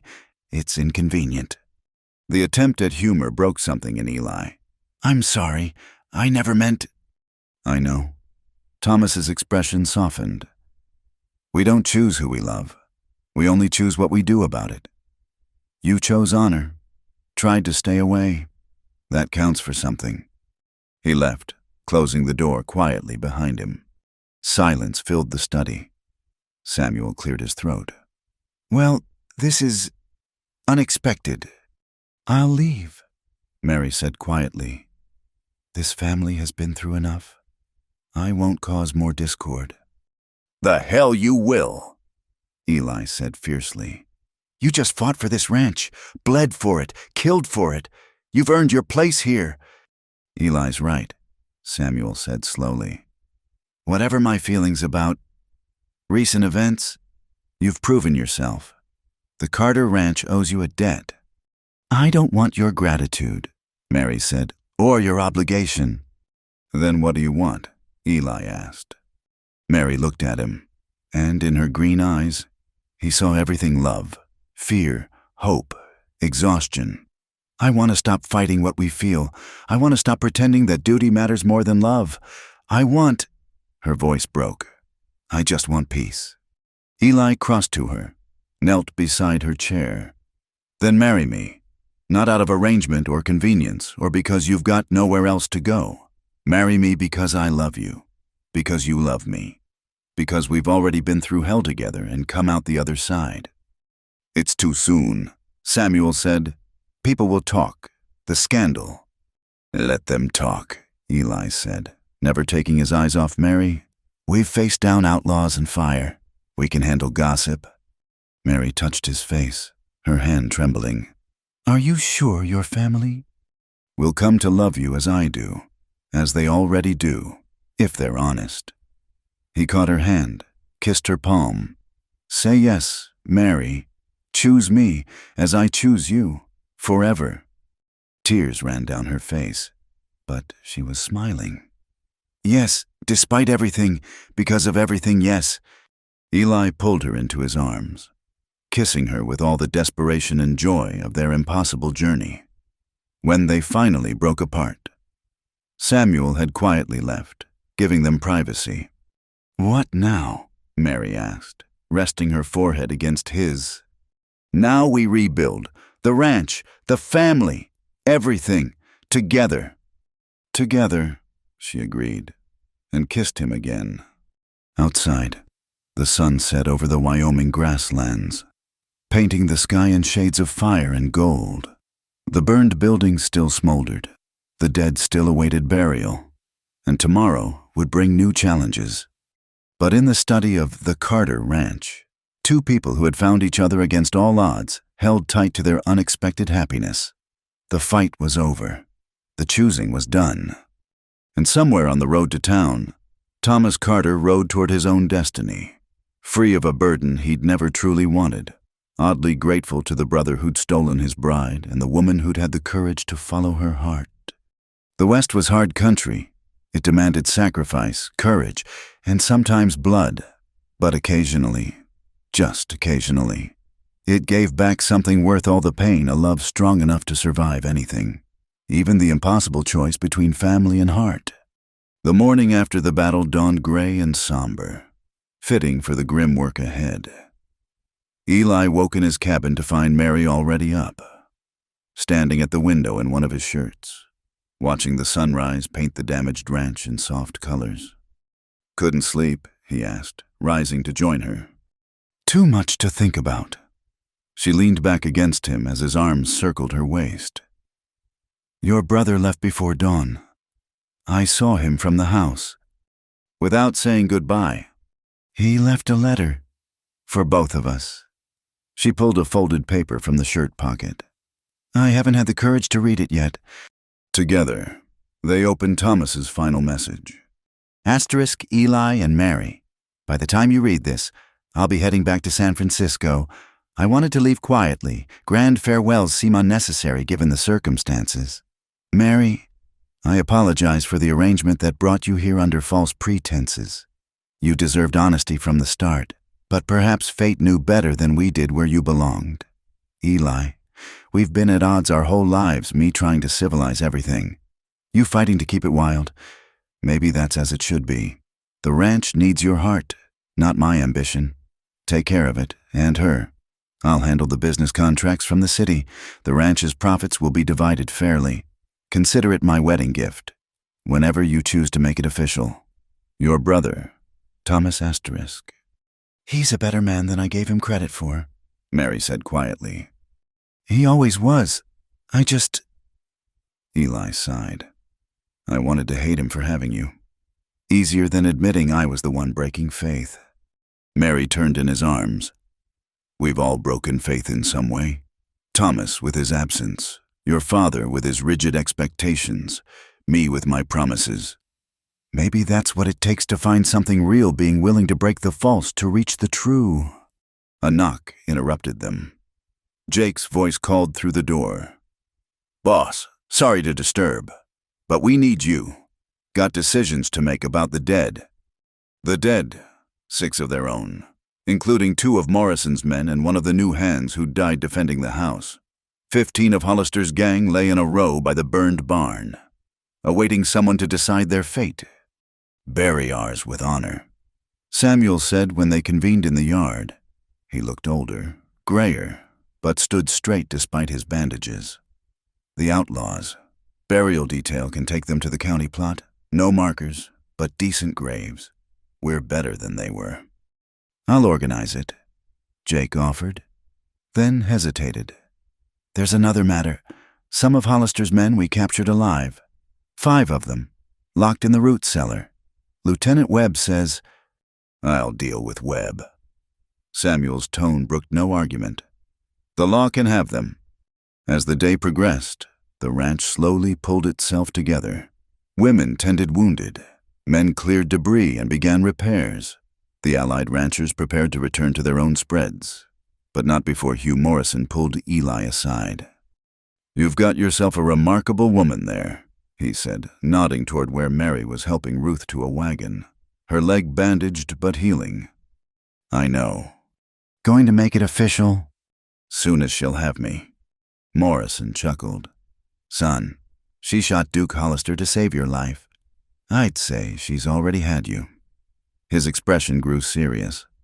Don't wait too long. Life out here's uncertain. Take happiness when it comes. Good advice, Eli thought, watching Mary work. She'd traded his shirt for a proper dress, but her hair was still loose, her sleeves rolled up. She looked like she belonged here, had always belonged.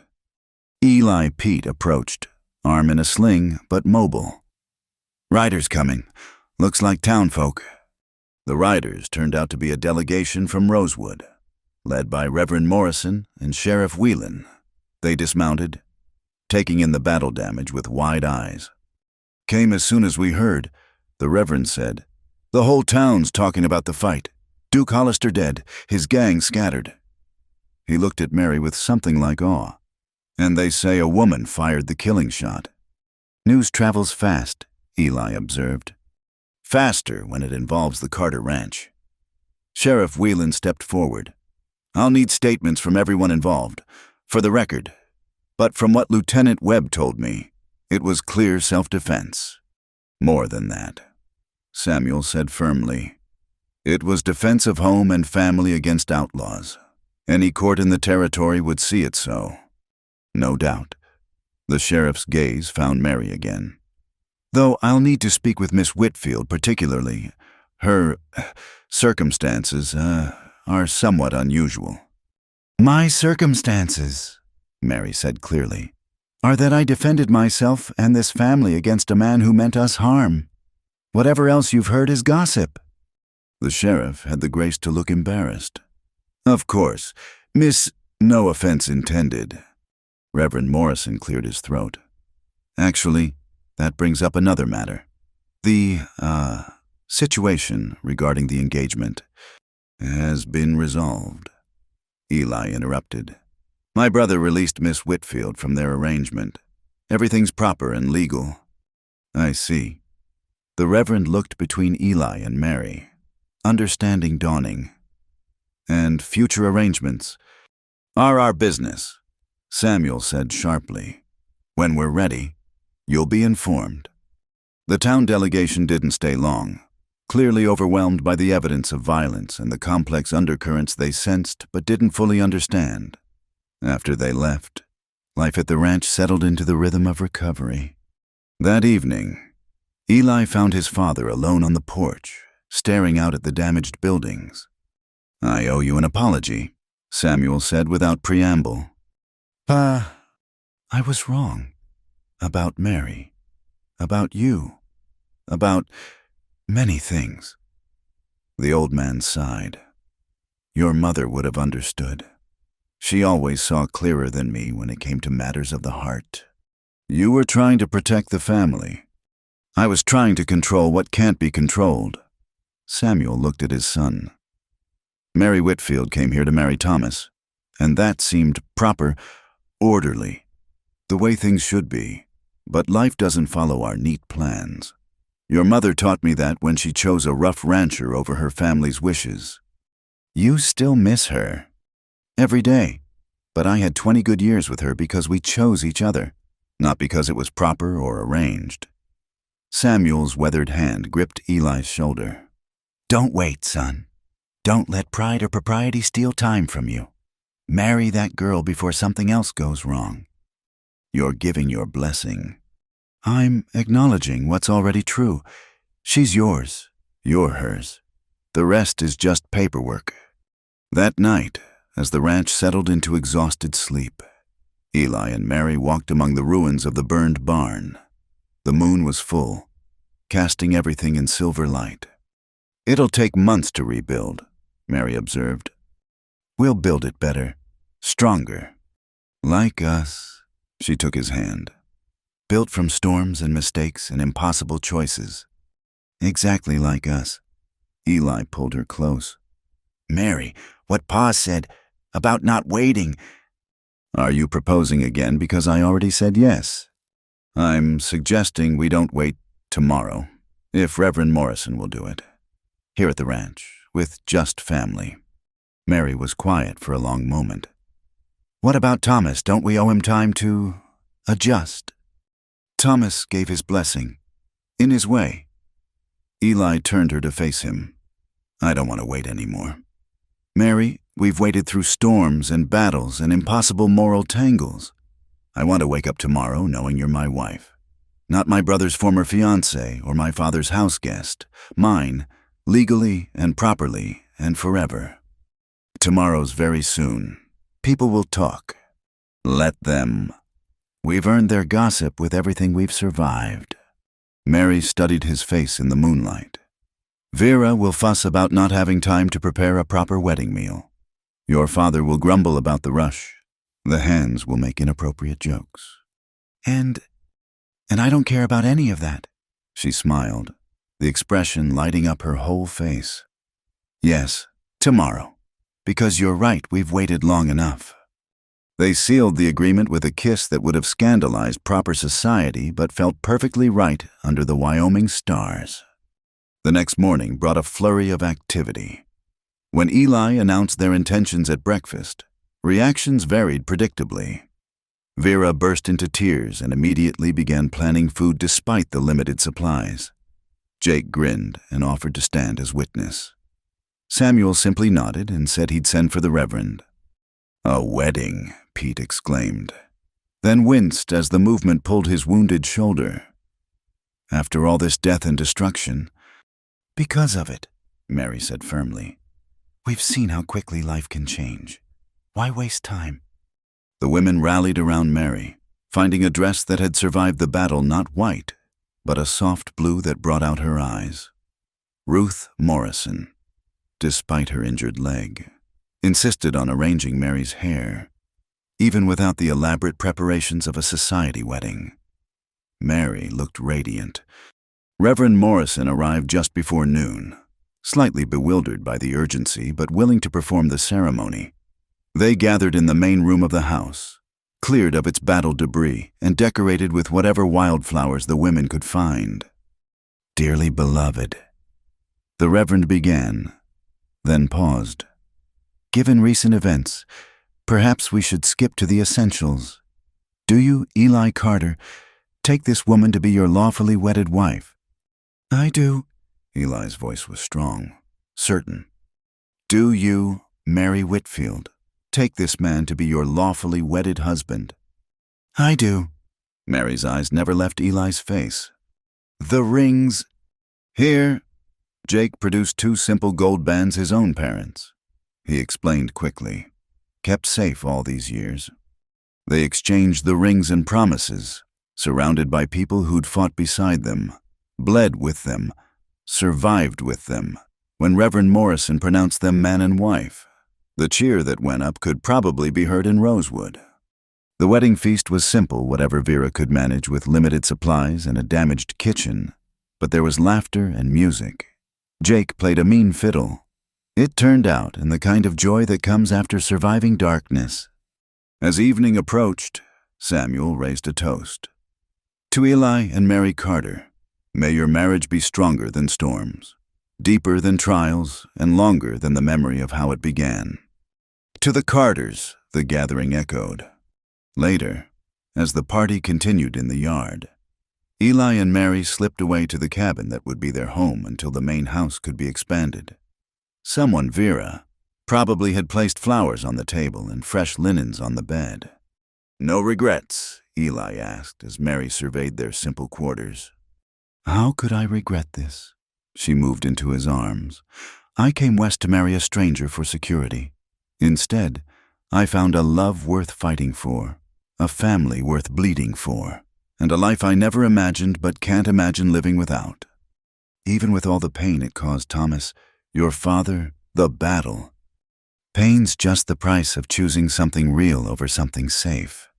She kissed him softly. "And you, Eli Carter, are decidedly not safe." "Neither are you, Mary Carter. You shot Duke Hollister. You've got steel in you." "We're well matched then." They were. In all the ways that mattered: courage, stubbornness, the ability to choose love over convention. They were perfectly matched. Outside, music and laughter continued as the ranch celebrated life in defiance of recent death. Tomorrow would bring new challenges, repairs to complete, a ranch to run, a marriage to build alongside the physical rebuilding. But tonight, in a simple cabin on the Wyoming frontier, 2 people who'd found each other through storm and fire and impossible choices claimed their hard-won happiness. The candles burned low as they discovered each other fully, no longer constrained by propriety or guilt or the shadow of obligations to others. When morning came, it would find them transformed, no longer the rancher's younger son and the brother's intended bride, but husband and wife, partners in the truest sense. The journey to this moment had been marked by betrayal and violence, storms within and without. But as Mary had said, sometimes you had to break the false to reach the true. And in the breaking and rebuilding, they'd forged something stronger than either could have imagined when a confused young woman arrived in a storm to marry the wrong brother. The blood had been real, the pain had been real, but so was the love. And in the wild territories of Wyoming, love that survived such trials was love that would last. Tomorrow they would bury the dead and raise new walls. But tonight, they were alive, together, and free to choose each other without reservation. It was enough. It was everything. And somewhere in the frontier darkness, the spirit of Margaret Carter, who'd chosen love over propriety a generation before, smiled at the daughter-in-law she would have adored, the son who'd inherited her passionate heart, and the future they'd build from ashes and courage and the wild, untamable power of choice. The first days of marriage passed in a blur of work and stolen moments of tenderness. While the ranch hands cleared debris and began reconstruction, Eli and Mary worked side by side, building their life together one board and nail at a time. "You swing a hammer better than most men," Jake observed, watching Mary help frame the new barn. "Necessity is a good teacher," she replied, wiping sweat from her brow. "Besides, this is our home now, our future. I won't stand aside while others build it." The comment earned approving nods from the other workers. Mary had won their respect during the battle. Now she was cementing it through shared labor. Eli watched his wife, the word still felt miraculous, direct the placement of support beams with natural authority. She'd traded her Eastern dresses for practical work clothes. Her soft hands had grown calloused, but she'd never looked more beautiful to him. "You're staring," Samuel commented, appearing beside his son. "Can't help it. Your mother was the same way. First week we were married, she insisted on helping me dig a new well, said she wouldn't have water she hadn't worked for." Samuel's expression grew distant. "I think that's when I knew we'd make it, when she chose the work alongside the reward." Father and son worked in companionable silence for a while, sawing boards for the barn walls. Then Samuel spoke again. "Letter came from Thomas this morning. Business is booming in San Francisco. He's secured contracts that'll keep the ranch profitable for years. Any personal messages?" "He asks after everyone's health. Mentions he met a woman daughter of a shipping magnate. Seems serious." Eli felt a complex mix of relief and guilt. "I hope he finds happiness." "He will. Thomas always lands on his feet." Samuel paused. "He also sent papers, legal documents making you full partner in the ranch operations. Says it's only fair since you'll be doing the actual work." "He didn't have to." "Yes, he did. It's his way of making peace with everything." Samuel handed over the sealed documents. "You've got a good brother. Eli, don't let what happened poison that." That evening, Eli shared the news with Mary as they sat on their small porch, watching the sunset paint the mountains gold. "Equal partner," Mary mused. "That's generous of him." "That's Thomas. Even when he's hurt, he's practical." Eli pulled her closer. "How are you, Truth, now?" Mary considered. "Tired, sore, happier than I've ever been." She turned to look at him. "Is that strange? We're surrounded by destruction, working ourselves to exhaustion, and yet it's perfect because we're doing it together." "Exactly." She kissed him softly. "Though I could do with fewer sympathetic looks from the town women. Mrs. Patterson visited yesterday. Kept patting my hand and saying, 'You poor dear,' like I'm some kind of victim." "You a victim?" Eli laughed. "You're the strongest person I know." "Tell that to the gossips. Apparently, the story in town is that I was a helpless Eastern flower caught between two brothers, forced to choose in desperate circumstances." "Let them tell their stories. We know the truth." "Which is?" "That you chose me before the battle, before Thomas released you, before any desperate circumstances.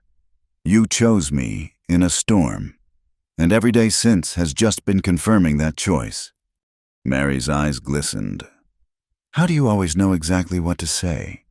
"I don't. I just tell you the truth. It's easier than trying to be clever." They sat in comfortable silence, watching the first stars appear. Then Mary spoke quietly.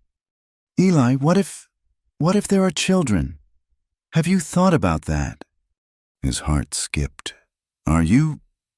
"No, not yet, but someday, possibly, would you want?" "Yes." The answer came without hesitation. "Little girls with your eyes and your courage, boys with your determination and hopefully your good sense. And your heart," Mary added softly, "your loyalty and strength." "Our children," Eli said, testing the words. "Growing up on this land, learning to ride and rope and read the weather. Learning that love is worth fighting for," Mary added. "That family is what you build, not just what you're born into." The conversation was interrupted by hoofbeats. Pete rode up, favoring his wounded shoulder but urgent. "Boss, we got trouble. Not raiders, bureaucrats, government men from Cheyenne, asking about water rights and land claims." Eli cursed under his breath. With Hollister dead, he'd hoped for peace to rebuild, but the vultures were already circling. The next morning, 3 men in city suits stood in Samuel's study, spreading maps and documents across the desk. The lead bureaucrat, a thin man named Hartley, had the pinched look of someone who enjoyed wielding small powers. "The territorial government is reassessing all land claims," he announced. "Given the recent violence and questions about the legitimacy of certain holdings." "Our holdings are legitimate," Samuel said coldly. "Bought and paid for, properly filed." "Perhaps, but Duke Hollister made several claims before his death. Suggested that the Carter Ranch had expanded through intimidation and questionable deals." "Hollister was an outlaw and a liar," Eli interjected. "He was also a citizen who died on your property." Hartley's smile was sharp. "His accusations merit investigation." "Investigation," Mary stepped forward. "That man attacked us, burned our buildings, threatened our lives. I shot him in clear self-defense, which Sheriff Whelan has already confirmed." Hartley's gaze dismissed her. "Ladies' opinions, while charming, aren't relevant to legal matters." The temperature in the room seemed to drop. Mary's chin lifted, and Eli recognized the danger signs. "This lady's opinion included the bullet that stopped Hollister from murdering everyone here," she said quietly. "Perhaps you should reconsider its relevance." "Mary!" Samuel warned. But she wasn't finished. "Furthermore, I've been reviewing the ranch's books and claims. Everything is in perfect order. If you'd like to question that, you'll need more than the word of a dead outlaw." Hartley flushed. "You've been reviewing legal documents? How progressive." "My wife is educated and capable," Eli said, moving to stand beside her. "Which is more than I can say for bureaucrats who take the word of criminals over honest ranchers." The confrontation might have escalated, but Jake appeared in the doorway. "Sorry to interrupt, but Judge Thornton's here.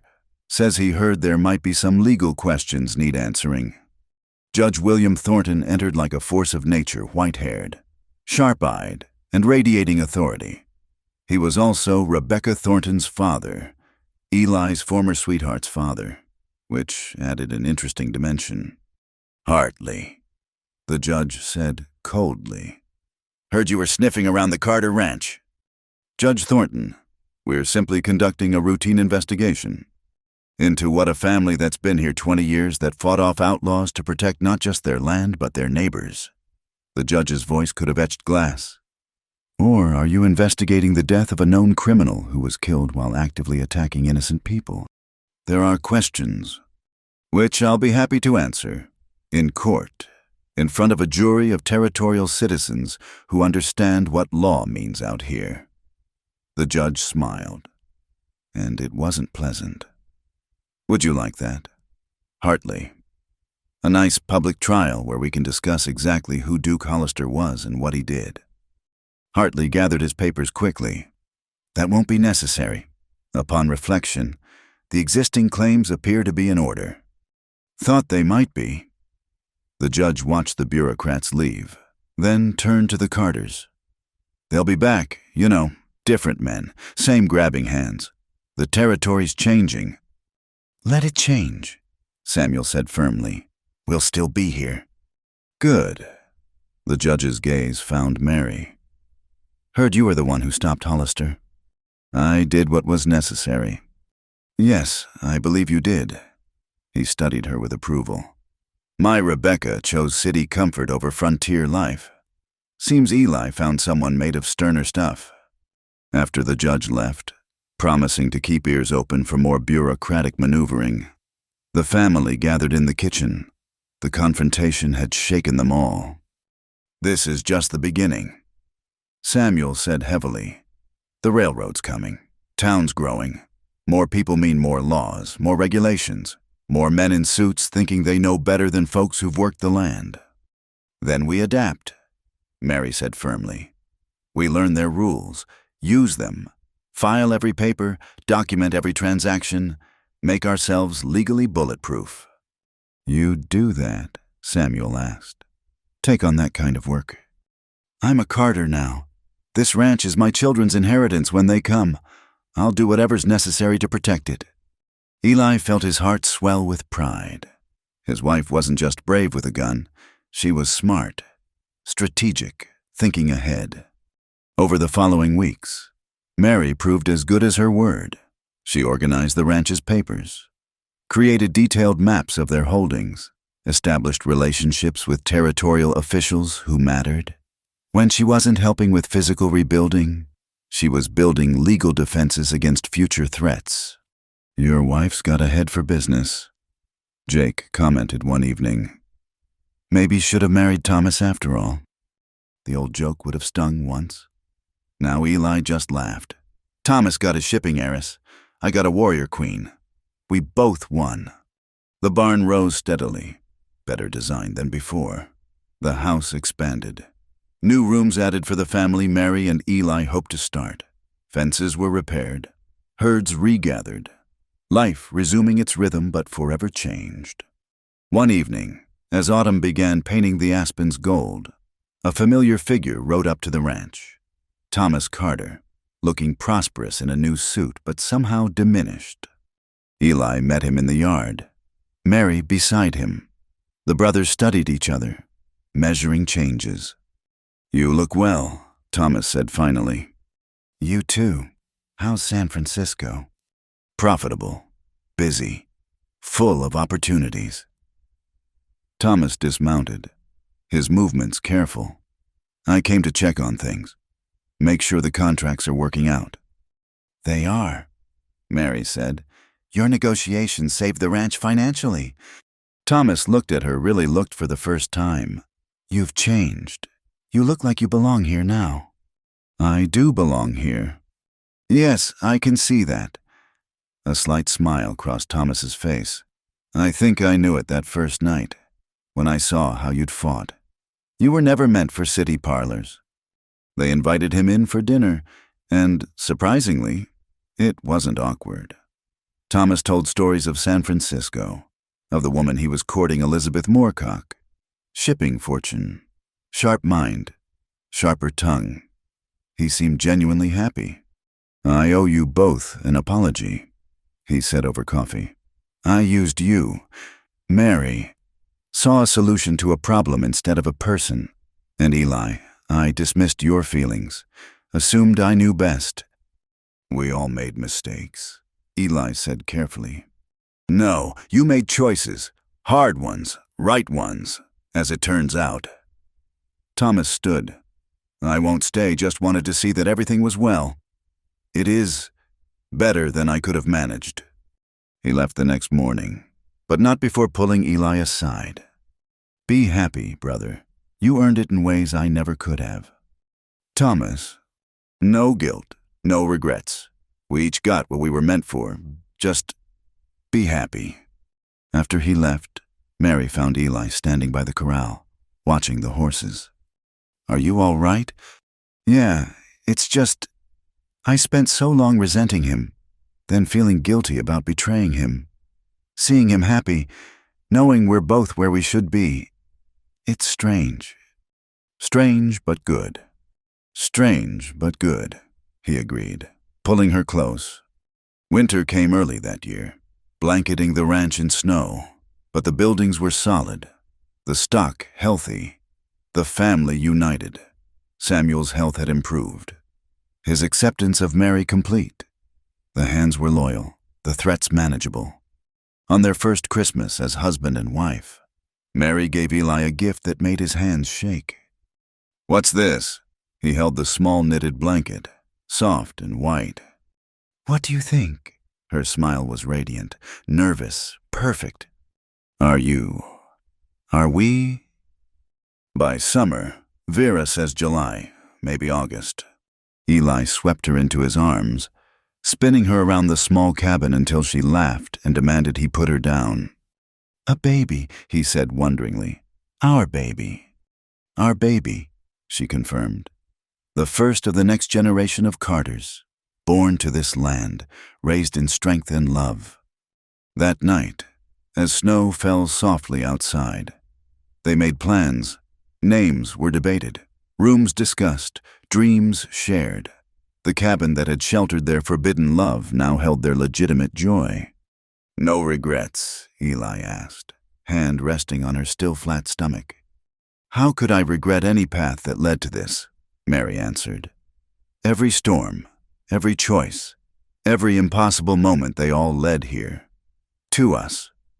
To this." Outside, the wind howled across the Wyoming plains, but inside was warmth and light and the promise of tomorrow. They'd built this life from ashes and determination, from love that wouldn't be denied and courage that wouldn't break. And in the summer, when the wildflowers bloomed and the mountains stood eternal against the sky, their child would be born into a legacy of choice and change, of building something better from something broken. The Carter Ranch would endure, not because of legal documents or territorial claims, but because it was built on something stronger than wood and stone. It was built on the choice of two people to fight for love, for land, for the life they wanted rather than the one they were supposed to have. In the end, that was the true inheritance they'd pass on, not just land and cattle, but the knowledge that sometimes the greatest courage is choosing your own path, even when that path leads through storms and fire to find its way home. 10 years later, the summer of 1888 arrived with unusual heat, turning the grasslands golden weeks earlier than normal. Mary Carter stood on the porch of the expanded ranch house, one hand shading her eyes, the other resting on her rounded belly. At 32, she'd grown into her strength, the uncertain Eastern girl transformed into a woman of the frontier. "Mama, look!" 7-year-old Margaret came running, pigtails flying, clutching a handful of wildflowers. "I found the purple ones you like." "Careful, little one," Mary cautioned, but she was smiling. Margaret had inherited her father's storm-gray eyes and adventurous spirit, along with her grandmother's name and gentle heart. "Let me see," 5-year-old Samuel Jr. demanded, trying to grab the flowers from his sister. "Sam, ask nicely," Mary corrected, ever patient with her son who was Eli's mirror image in miniature, stubborn, brave, and absolutely devoted to his family. The sound of hoofbeats announced riders approaching. Mary recognized Eli immediately. Even at a distance, 10 years of marriage hadn't dimmed her awareness of him. If anything, the bond had only deepened with time and trials. Jake rode beside him, gray-haired now, but still spry, along with Pete and several newer hands. They'd been checking the extended boundaries of what had become one of the largest ranches in Wyoming territory. "How's the north pasture?" Mary asked as Eli swung down from his horse. "Dry, but holding. We'll need to move the herd to the river valley soon." He kissed her cheek, then knelt to accept enthusiastic hugs from the children. "What have my wild ones been up to?" "I helped Mama with the books," Margaret announced proudly. "She taught me to add the big numbers." "And I caught a lizard," Sam added, producing said creature from his pocket. "Samuel Eli Carter, what have I told you about bringing animals into the house?" Mary sighed, but she was fighting a smile. "Not too," Sam admitted, carefully returning the lizard to the garden. But he looked lonely. Eli ruffled his son's hair. "Just like your mama, always trying to save something." They moved inside, where the house showed the comfortable chaos of family life. Toys scattered across hand-woven rugs, books piled on every surface, photographs on the walls, including one of Thomas with his wife Elizabeth and their 3 daughters, taken during their last visit. "Letter from Thomas," Mary said, handing Eli the envelope. "The railroad's definitely coming through. He suggests we prepare for land speculators." "Already ahead of him," Eli replied, scanning the letter. "Bought the Hobson place last month. Remember, that secures our water access no matter what happens." Mary smiled. Her husband had developed quite a head for strategy over the years, matching her book learning with practical wisdom. Together, they'd not only saved the ranch, but expanded it, making it a cornerstone of the growing territory. "Papa," a small voice called from upstairs. 3-year-old Caroline appeared at the top of the stairs, auburn curls like her mother's framing a cherubic face. Up! Eli climbed the stairs and scooped up his youngest, bringing her down to join the family. Looking at them all gathered in the kitchen, Mary felt the familiar surge of gratitude and wonder. This life, these children, this love, all of it had grown from those impossible early days. "Vera made cookies," she told the children, who immediately clamored for treats. The old cook, now more grandmother than servant, appeared with a plate and knowing smile. "Only 2 each before supper," Vera warned, but everyone knew she'd sneak them more later. As the children munched cookies and chattered about their day, Eli pulled Mary aside. "The cabin's ready." Mary's breath caught. They'd been restoring the old line shack, the one where they'd first sheltered from the storm all those years ago. Not to live in, but as a monument to beginnings. "Can we go see?" she asked. "Tomorrow, just us. Vera can watch the children." That evening, after the children were abed and the ranch had settled into quiet, Mary and Eli sat on their porch as they did most nights. The stars spread above them like a promise, the same stars that had witnessed their journey. "Do you ever think about how different it could have been?" Mary asked. "If Thomas hadn't been delayed, if the storm hadn't caught us, if Hollister hadn't forced us together." "Every path led here," Eli said firmly. "Maybe it would have taken longer, been harder, but we'd have found each other. Some things are meant to be." "You really believe that?" "Look at our life. Mary, look at what we've built. Could anything less than destiny have created this?" The next morning dawned clear and bright, leaving the children with Vera and strict instructions to behave. Mary and Eli rode out to the restored cabin. The structure stood solid and welcoming. No longer a rough shelter, but not overly refined, either, a balance between what was and what had become.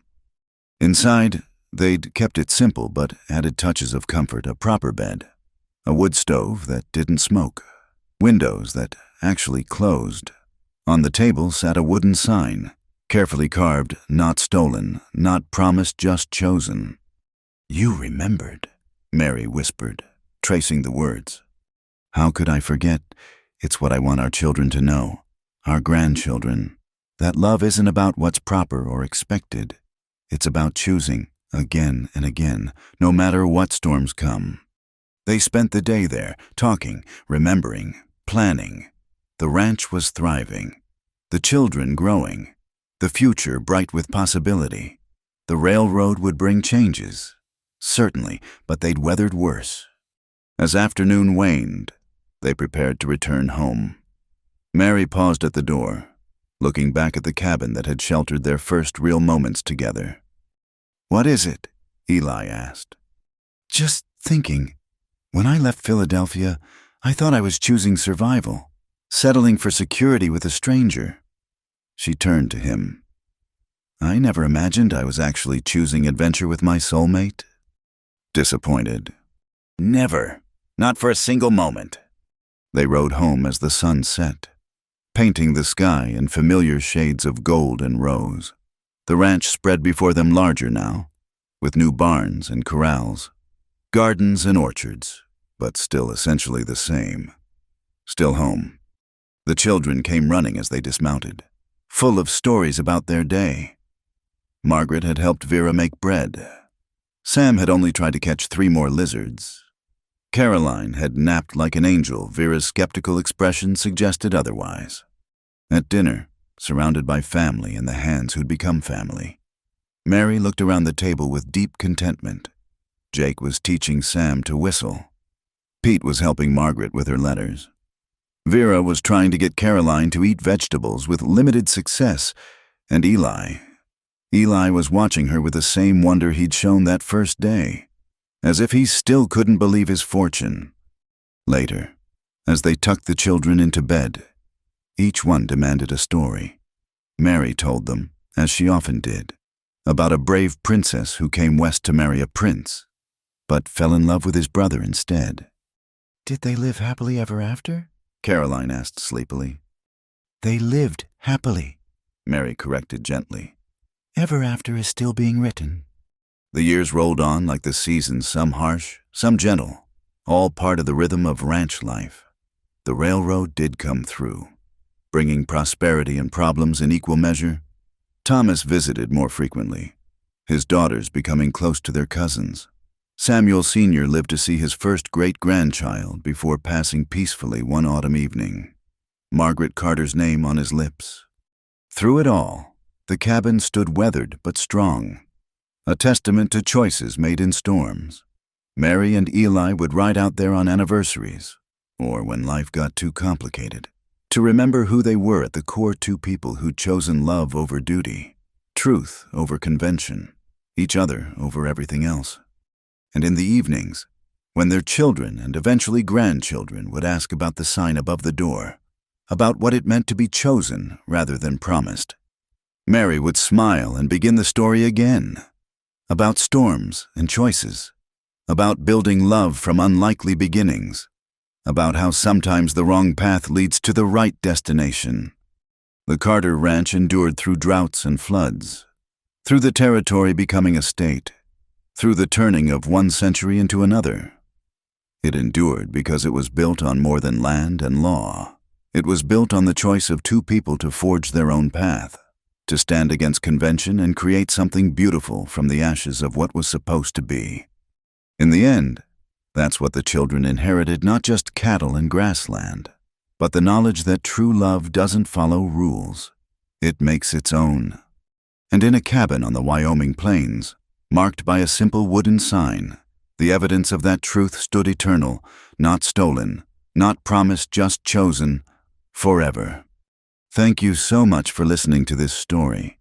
I'd love to know where you're listening from. Please share in the comments below so we can connect and discuss your thoughts about Mary and Eli's journey.